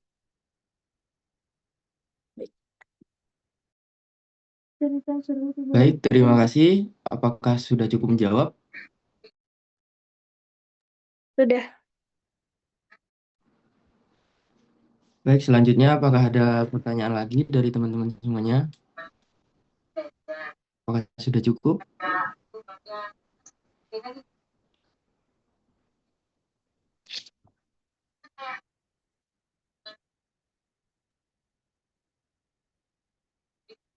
Baik, terima kasih. Sebelumnya mohon izin dokter, untuk kelompok 5 apakah ada feedback dari dokter? Ya, sudah cukup dari saya. Terima kasih dokter. Terima kasih kepada presenter. Saya kembalikan lagi kepada moderator. Terima kasih. Baik, terima kasih untuk kelompok 5 atas presentasinya. Baik, kita akan lanjutkan kepada kelompok 6. Untuk ketuanya bisa dimulai presentasinya. Izin memperkenalkan diri dokter. Nama saya Alfi Bakhril Fauzinaza dengan NIM 22501101056. Di sini saya sebagai perwakilan dari kelompok 6 yang akan mempresentasikan hasil dari diskusi kami. Untuk selanjutnya akan saya serahkan kepada presenter. Baik, di sini perkenalkan saya Safana Dindana sebagai presenter hari ini bersama rekan saya Zahra Tuziada. Di sini dengan saya NIM 225011059 dan teman saya 22501101057. Baik, di sini pada anatomi dan zat pada daerah khusus di korteks cerebri hemisfer dominan dan biasanya itu terletak di kiri yang mengatur pemahaman dan ekspresi bahasa. Areanya terbagi menjadi dua, area Wernicke dan area Broca.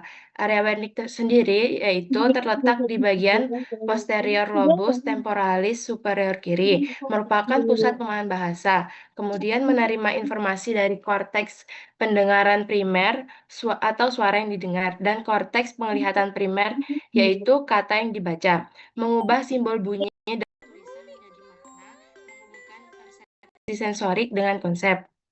Kemudian pada area Broca yaitu terletak di bagian posterior inferior gyrus frontalis kiri yang merupakan pusat formasi kata dan pola bicara atau motor speech area yang mengirimkan sinyal ke korteks motorik untuk mengaktifkan otot bicara, laring, bibir, lidah, dan wajah. Next.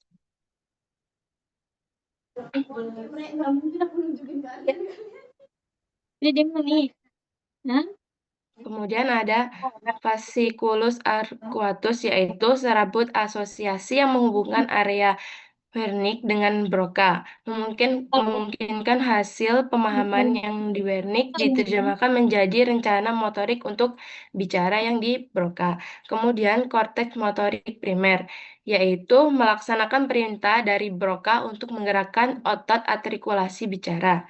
Selanjutnya, korteks visual primer, yaitu yang menerima impuls dari retina melalui talamus, mengenali bentuk, garis, dan pola dasar huruf atau kata tertulis, menyediakan persepsi visual mentah sebelum diberi makna bahasa. Kemudian, gyrus angularis, yaitu menghubungkan sistem dengan pusat bahasa atau area Wernicke, menghubungkan simbol visual, huruf atau kata tertulis menjadi bentuk linguistik yang dapat dimengerti, berperan penting dalam membaca dan menulis. Kemudian dilanjutkan oleh rekan saya. Jadi saya akan melanjutkan presentasi yaitu mekanisme proses bahasa. Jadi yang pertama area Wernicke itu menerima bahasa melalui dua tempat. Yang pertama yaitu melalui pendengaran dan melalui penerimaan visual. Dan yang pertama itu yang otak yang atas itu menjelaskan tentang penerimaan suara atau melalui pendengaran. Yang pertama itu gelombang suara masuk ke telinga luar, kemudian masuk ke korteks pendengaran primer. Korteks pendengaran primer itu yang warna kuning. Kemudian informasi dikirim ke area asosiasi auditori dan diteruskan ke area Wernicke.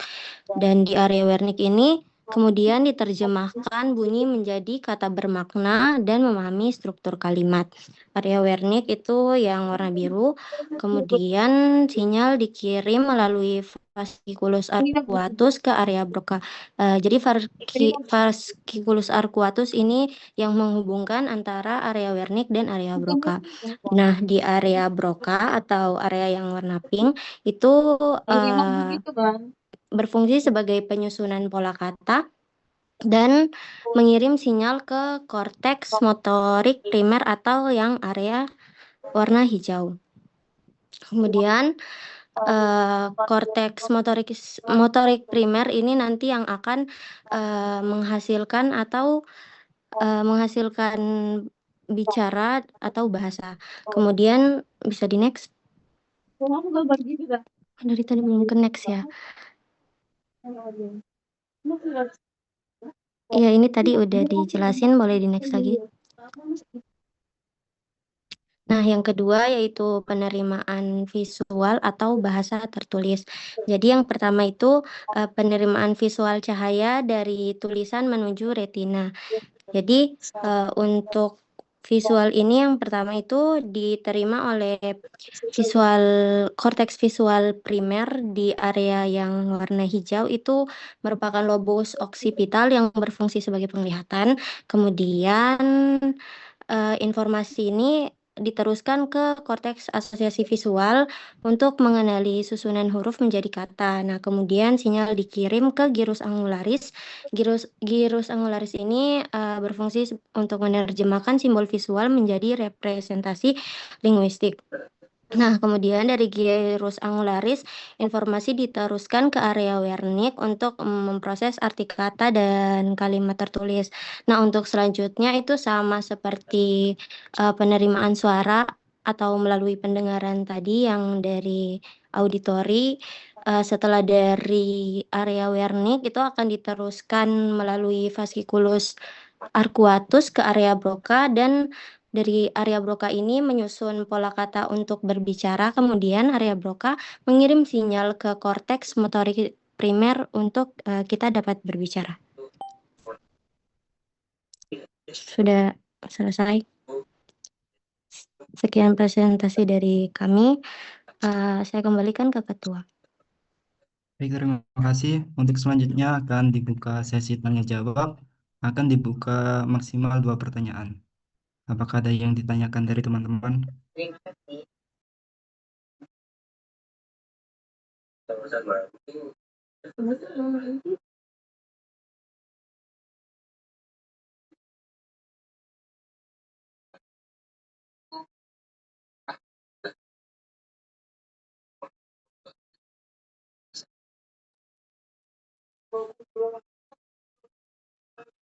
Baik, akan dibuka 2 pertanyaan. Apakah ada yang ditanyakan?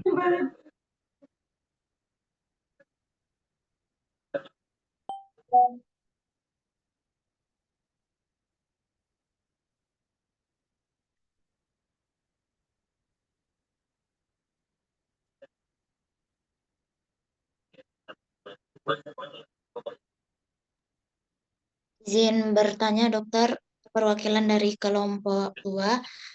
Pertanyaannya itu, jelaskan perbedaan peran fungsional utama antara area Wernicke dan area Broca dalam proses berbahasa. Terima kasih. Baik, untuk kelompok 6, pertanyaannya ditampung terlebih dahulu atau langsung dijawab?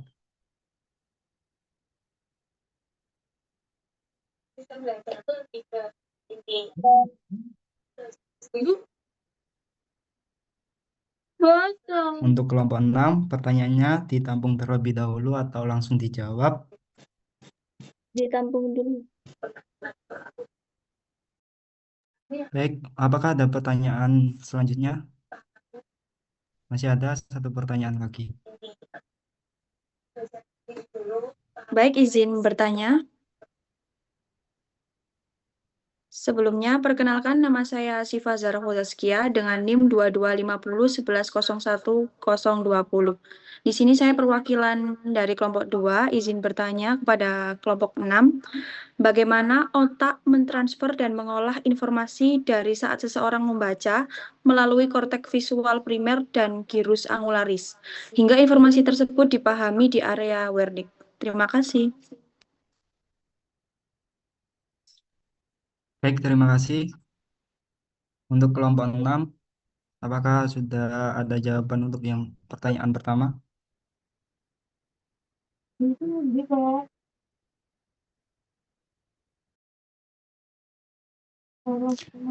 Baik, izin menjawab untuk yang pertama itu apa perbedaan antara area Wernicke dan area Broca ya. Untuk jawabannya yaitu area Wernicke itu yang terletak di lobus temporalis posterior itu untuk memahami makna bahasa, lisan, dan tulisan. Jadi area Wernicke ini kan tadi menerima input dari dua ya, yaitu penerimaan suara melalui pendengaran dan penerimaan visual atau bahasa tertulis. Nah, fungsi dari area Wernicke sendiri itu memahami makna bahasa dari penerimaannya tadi.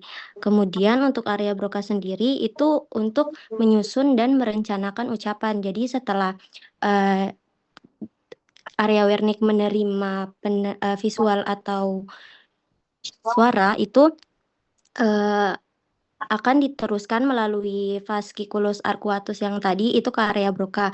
Nah, di Broca ini itu area Broca ini tuh untuk menyusun dan merencanakan apa yang ingin kita ucapkan yang kemudian akan dilanjutkan ke korteks motorik primer untuk agar kita itu dapat berbicara atau berbahasa. Jadi, kalau area Wernicke itu untuk memahami makna bahasa yang diterima, kalau area Broca itu untuk merencanakan atau menyusun ucapan yang akan diucapkan atau agar korteks motorik primer itu kita dapat berbicara.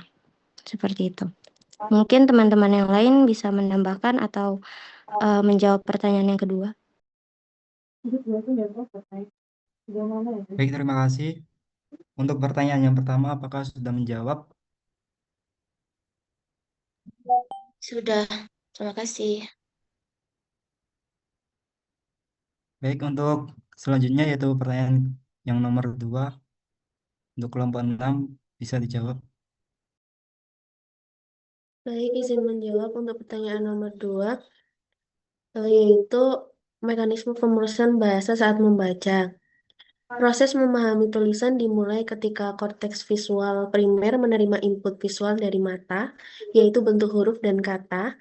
Sinyal visual mentah ini kemudian diteruskan ke gyrus angularis.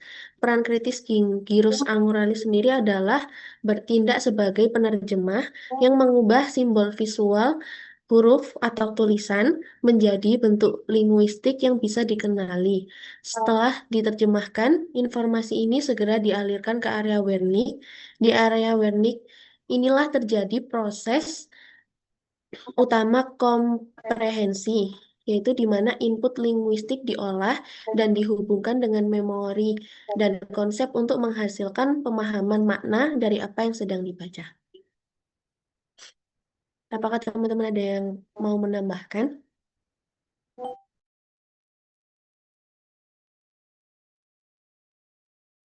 Baik, terima kasih. Mungkin ada yang perlu ditambahkan untuk kelompok 6 untuk pertanyaan nomor 2. Loh, belajar semua. Kalau tidak ada, apakah jawabannya sudah menjawab? Sudah menjawab. Terima kasih. Ya. Untuk selanjutnya, izin dokter, apakah ada feedback dari dokter? Ya, sudah bagus ya terkait proses apa ini sama enggak yang menerima misalkan bahasa untuk bahasa misalkan kamu mendengar sama kamu melihat yang pertama kali menerima itu yang mana kalau pendengaran? Berbeda dokter untuk yang kalau pendengaran itu masuk ke korteks pendengaran primer atau korteks auditori primer. Kemudian untuk yang visual itu yang pertama kali menerima itu korteks visual primer yang ada di lobus occipital. Kalau yang auditori primer ada di mana? Kalau yang auditori itu korteks auditori primer. Ada di lobus? Di lobus temporal. Ya, sudah bagus ininya. Ya, dokter. Proses ininya sudah, saya rasa sudah cukup lengkap. Ya, lanjut ke ininya, apa LO berikutnya.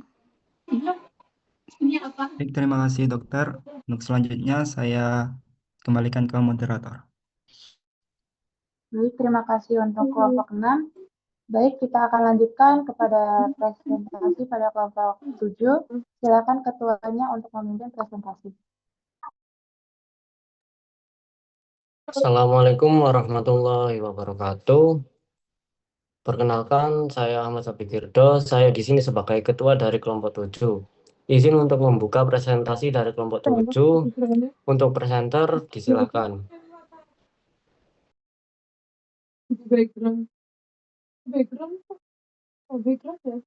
Baik, Bismillahirrahmanirrahim. Assalamualaikum warahmatullahi wabarakatuh. Saya Inayatul Rahmaniyah dengan NIM 2250 11 010 67. Di sini saya akan menjelaskan mengenai ibadah pada lansia dalam pandangan Islam dari kelompok 7. Slide.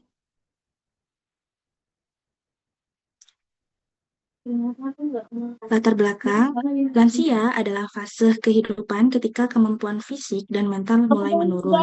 Meskipun begitu, kewajiban beribadah tidak gugur, melainkan disesuaikan dengan kemampuan.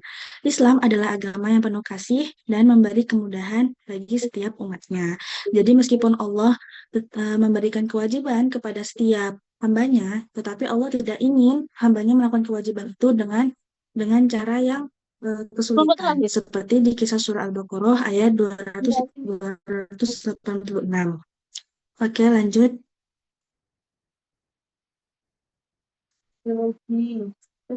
Mana ibadah bagi lansia? Ibadah tetap menjadi sarana mendekatkan diri kepada Allah, memberi keterangan batin, rasa syukur, dan kesiapan menuju akhir hayat. Ibadah lansia menunjukkan keimanan dan keteguhan hati meski tubuh melemah, seperti di kisah surah Al-Zariyat ayat 56. Oke, next.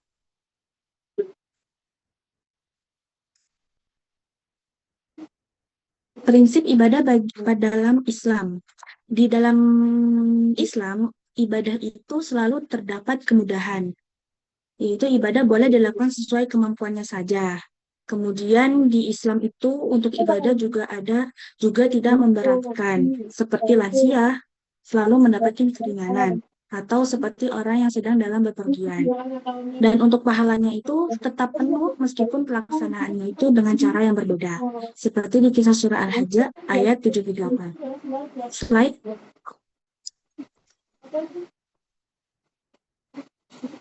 Ibadah sholat wajib bagi lansia. Untuk sholat itu hukumnya tetap wajib selama lansia itu tetap berakal dan masih sehat. Namun untuk pekerjaannya itu bisa dilakukan dengan cara berdiri, duduk, berbaring, atau dengan isyarat. Jadi kalau nggak bisa berdiri, bisa dengan duduk. Jika tidak bisa berbaring, jika tidak bisa duduk, maka bisa dengan cara berbaring. Jika tidak bisa berbaring, maka dengan isyarat, seperti isyarat mata. Oke, lanjut.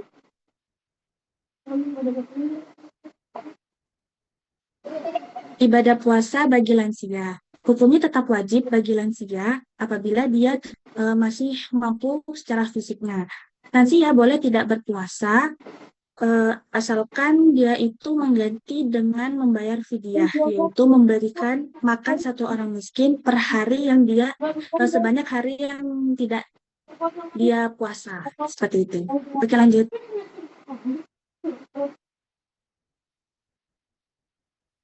Kemudian ibadah haji bagi lansia. Haji itu hukumnya wajib bagi yang mampu fisik dan finansial. Jadi jika lansia itu mampu secara finansialnya namun tidak mampu secara fisik, maka dia tidak wajib untuk melakukan ibadah haji, namun dia boleh mengutus orang lain. Seperti hadis riwayat Bukhari dan Muslim. Lanjut.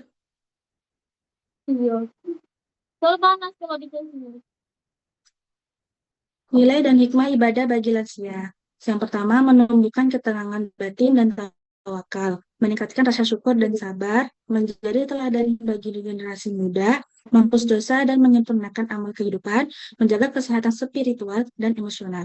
Oke, next.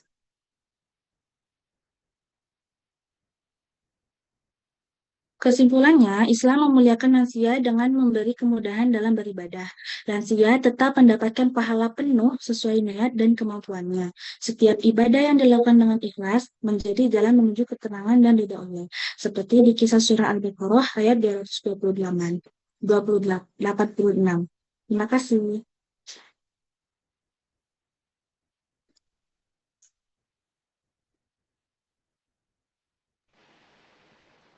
Baik, terima kasih untuk presenter. Apakah dari teman-teman ada pertanyaan?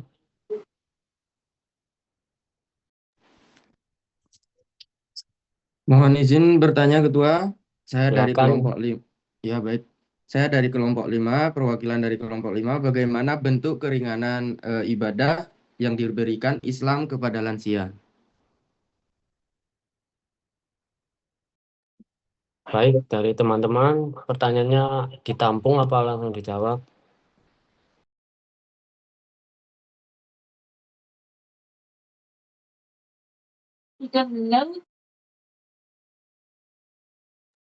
Baik, bisa langsung dijawab. Izin menjawab Ketua. Tadi pertanyaannya bagaimana bentuk keringanan ibadah yang diberikan Islam kepada lansia yang sakit. Nah, Islam memberikan keringanan kepada lansia yang sakit agar tetap bisa beribadah sesuai kemampuan fisik dan kondisi kesehatannya, tanpa mengurangi nilai pahala ibadah tersebut. Nah, yang pertama ada keringanan dalam sholat. Jika tidak mampu berdiri, boleh sholat sambil duduk. Jika tidak mampu duduk, boleh sholat berbaring miring ke arah kiblat. Jika tidak mampu bergerak, boleh sholat dengan isyarat kepala atau mata. Yang terakhir, jika tidak mampu bersuci dengan air atau berwudu, boleh bertayamum dengan debu yang suci. Baik, sekian. Terima kasih. Baik, terima Apakah kasih presenter. Untuk kelompok 5, apakah sudah cukup jawabannya? Baik, terima kasih Ketua. Terima kasih sudah bertanya. Apakah ada pertanyaan lain, teman-teman?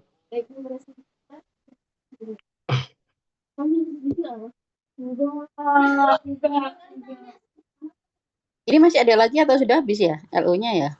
Udah habis, dokter. Oh iya, seharusnya saya ini ya perlu ditambah itu dari mapping konsep secara keseluruhan tuh. Tapi tidak apa-apa, karena kemarin saya lupa ini tidak menuliskan. Harusnya ada menghubungkan dari otak, bagaimana dari fungsinya sebagai dalam berbahasa, dalam emosi, dalam memori, itu gabung menjadi satu konsep ini apa fisiologi ya. Ini tidak ada ya, tidak ada yang apa, tidak ada yang ini ya, tidak ada yang buat ya, yang menggabungkan semua konsep dari LO-nya itu tidak ada ya. Ada dokter, Ada, ada dokter. di kelompok terakhir, kelompok 8. Bisa ditampilkan coba.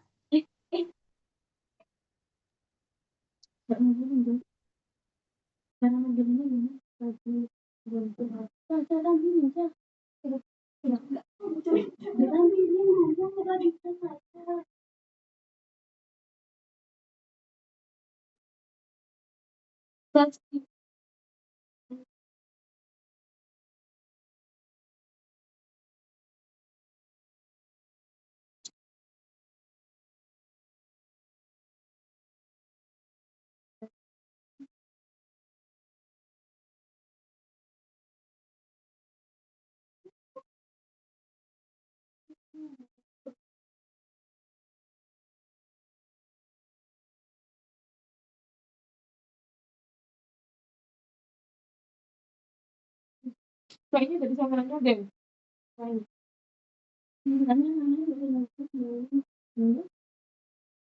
Bilang suruh ngeluarin dulu ini siapa? Kamu lihat siapa kalau itu? Coba lihat ya. Ada enggak? Lihat ada enggak? Ada.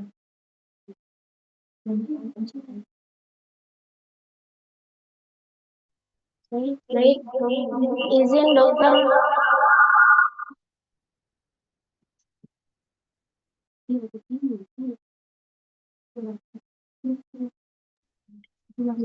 Ini mapping konsepnya dokter.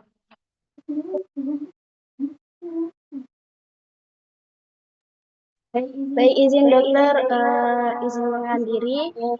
Saya Husnul Timah dengan NIM 22501101071. Di sini saya sebagai ketua dari kelompok 8 menjelaskan tentang mapping konsep. Baik, saya serahkan kepada presenter untuk menjelaskan.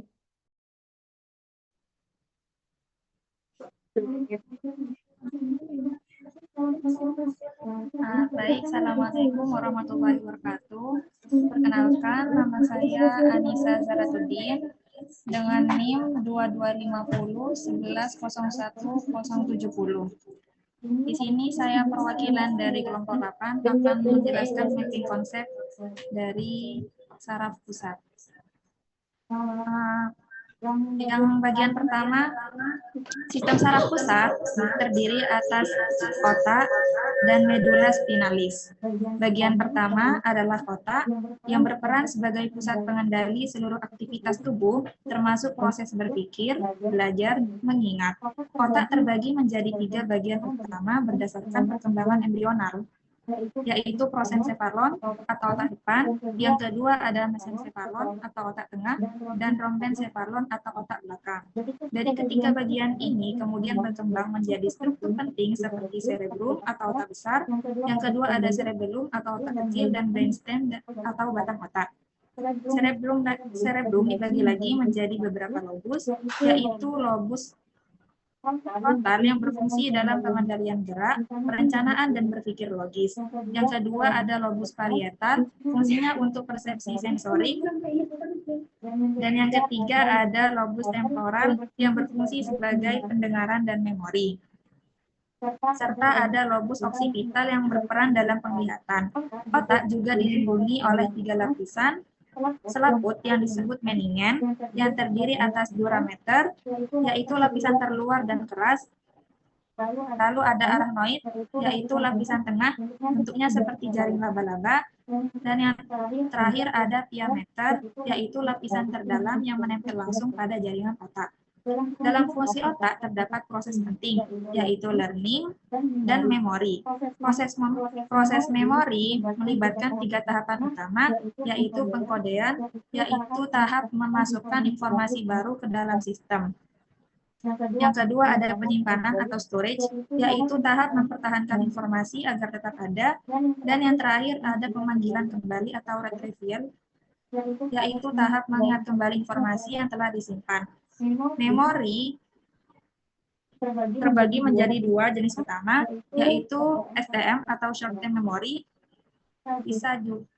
dan juga long term memory, serta konsolidasi, yaitu penguatan memori dari jangka pendek menjadi jangka panjang.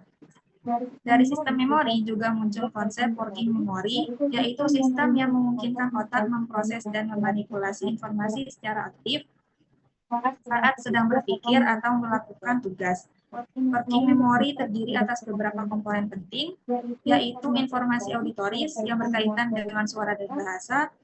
Yang kedua ada informasi visualis yang berkaitan dengan gambar dan persepsi visual, serta sentral eksekutif, yaitu bagian yang mengatur dan mengontrol aliran informasi agar bekerja secara efisien dalam proses berpikir.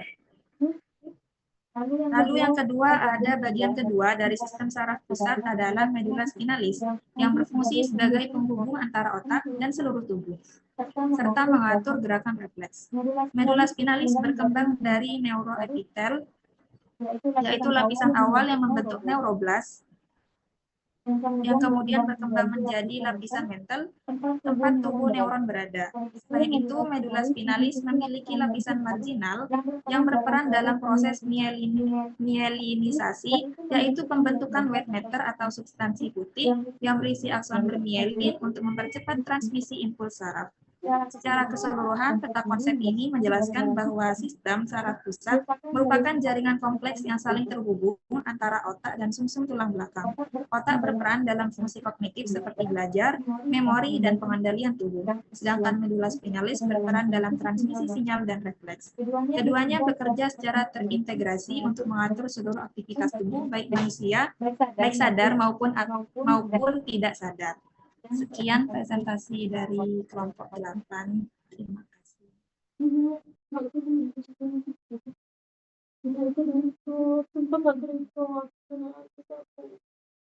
Mungkin saya langsung kritisi ya, karena kalian belum sholat asar ya. Sebenarnya ini apa fungsi otak itu apa hanya untuk learning dan memori saja, Dik?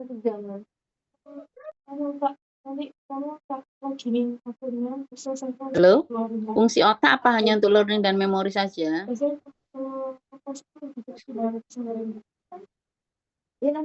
Halo? Nanti anu aja kamu kalau mau. Halo? Iya, dokter. Loh, kalau yang bahasa, emosi itu yang atur siapa?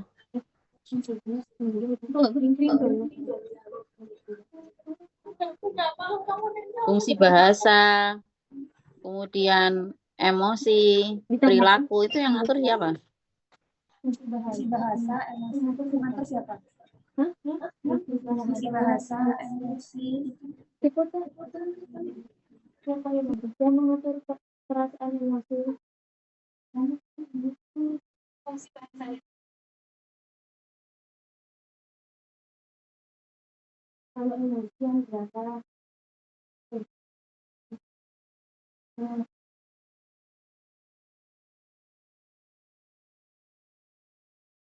Kalau untuk pengaturan emosi itu dari amigdala di lobus frontal, dokter.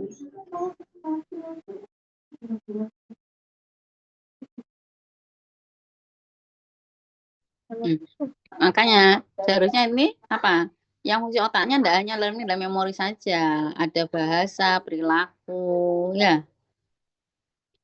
Ya kamu tuh loh yang apa? Yang di ininya konsepnya itu tidak hanya learning dan memori saja. Mana proses bahasanya di sini tidak kelihatan akhirnya. Padahal tadi kan sudah ada proses bahasa, proses emosi itu ditambahkan nantinya, ya. Sistem limbiknya juga tidak ada bagian apa? Sistem limbik itu termasuk medula spinalis atau otak sih? Nanti kan masuk itu ya, besar ya. Masuk aku kemarin dia. Aku nggak dikecilin Mas Jun. Nanti hasilnya bukan tadi. Halo?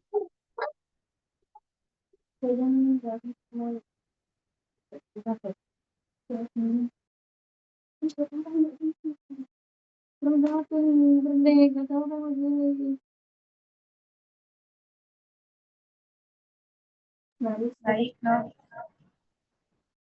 Nanti ditambahkan ya, ada fungsi bahasa sama perilakunya ya. Kemudian yang ini yang perlu, dan tadi di rumah saya rame soalnya.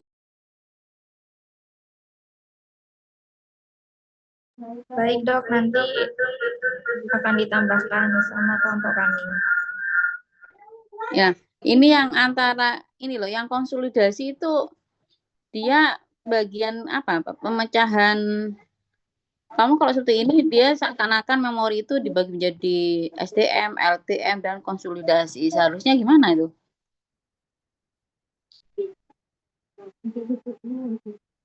Gimana?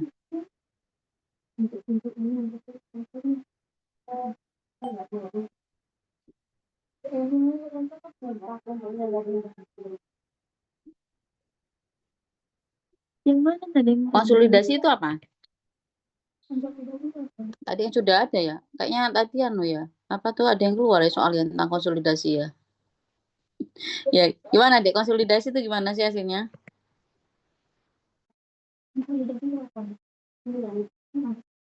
Proses memperkuatnya. Ini kok bisnis? Izin menjawab, dokter. Konsolidasi itu memperkuat, proses memperkuat ingatan.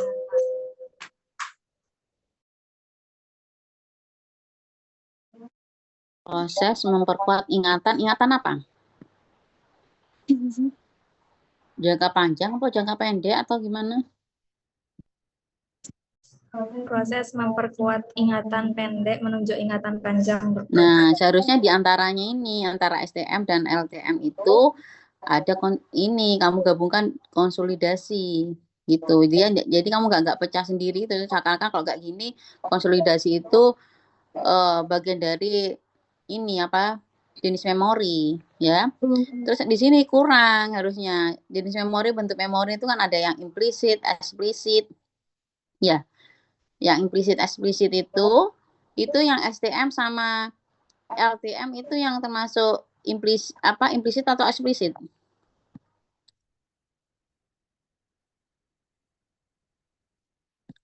Long term memory sama short term memory itu termasuk implisit atau eksplisit?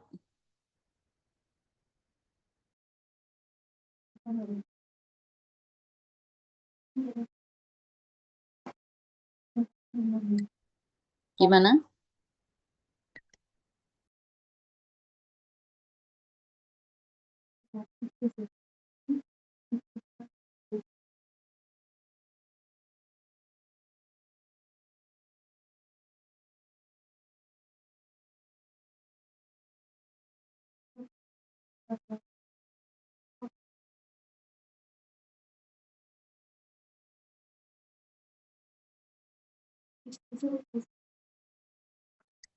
Gimana kelompok 8?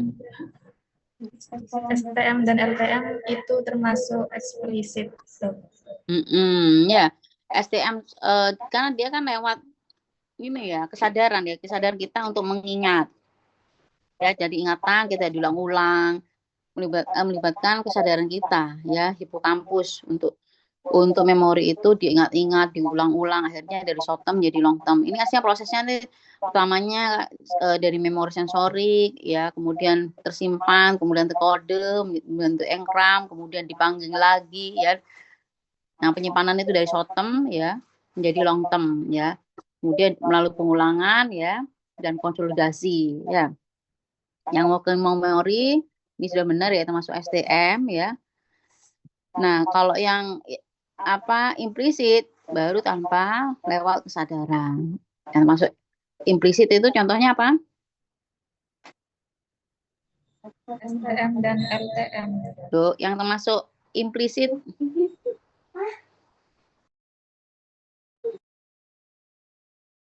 yang termasuk implisit atau non deklaratif itu yang mana?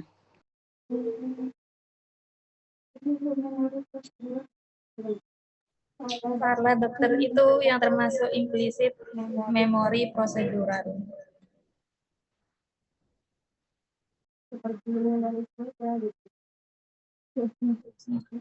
Contohnya kayak seperti mengendarai sepeda gitu. Ya, prosedural memori ya. Jadi yang ini harusnya ini di sini juga ada ya pembagiannya nantinya tuh pembagian memorinya ya. Kemudian apa nih? Info auditori, info visual, sentral, ini macam-macamnya ya. Ya. Ya ini nanti dilengkapi lagi ya apanya yang tadi kurang itu ya. Kemudian pembelajaran, learning ini tadi diperoleh dari apa? Kan tadi sudah ada ya penjelasannya, proses learningnya itu nanti kamu tinggal ditambahkan tuh ya. Yang tadi melalui reward, punishment, ya. Ini juga dia masuk ke proses pembelajaran ya. Kemudian apa lagi tuh? Oh ya tadi yang sensitisasi, habituasi itu pembelajaran juga ya. Ya mungkin itu saja ya karena supaya tidak malam ya karena kalau belum sholat asar ya. Ya mungkin cukup ini nanti yang pertanyaannya mungkin cyber menulis pertanyaannya apa saja, jawabannya apa saja, dijadikan satu Word, kemudian dikirim ke email saya, berikut juga dengan slide-slide yang ini ya, yang kalian ini ya tampilkan, dikirim ke email saya supaya sebagai bahan ini ya acuan saya untuk membuat soal UAP ya terkait skenario 2. Ya mungkin itu saja. Nanti untuk persamaan persepsi besok ada jam kosong, Dek. Oh, tapi saya besok ada simposium ya. Mungkin hari Senin ya. Senin jam pertama kalian kosong nggak? Untuk jadwalnya belum dikirim Mbak Ati, Dokter. Iya udah. Nanti sementara kalau ada jadwal kosong Senin jam pertama nanti akan saya isi persamaan persepsi ya. Baik, Dokter. Ya silakan ditutup aja, kalian belum sholat asar kan?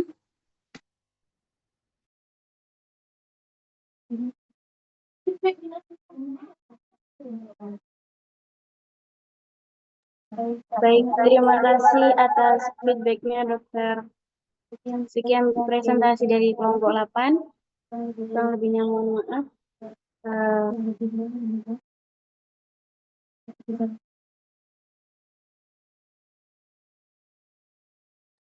Baik, terima kasih untuk kelompok 8 dan mungkin sampai di sini untuk persepsi pleno pada sore hari ini. Kurang lebihnya mohon maaf.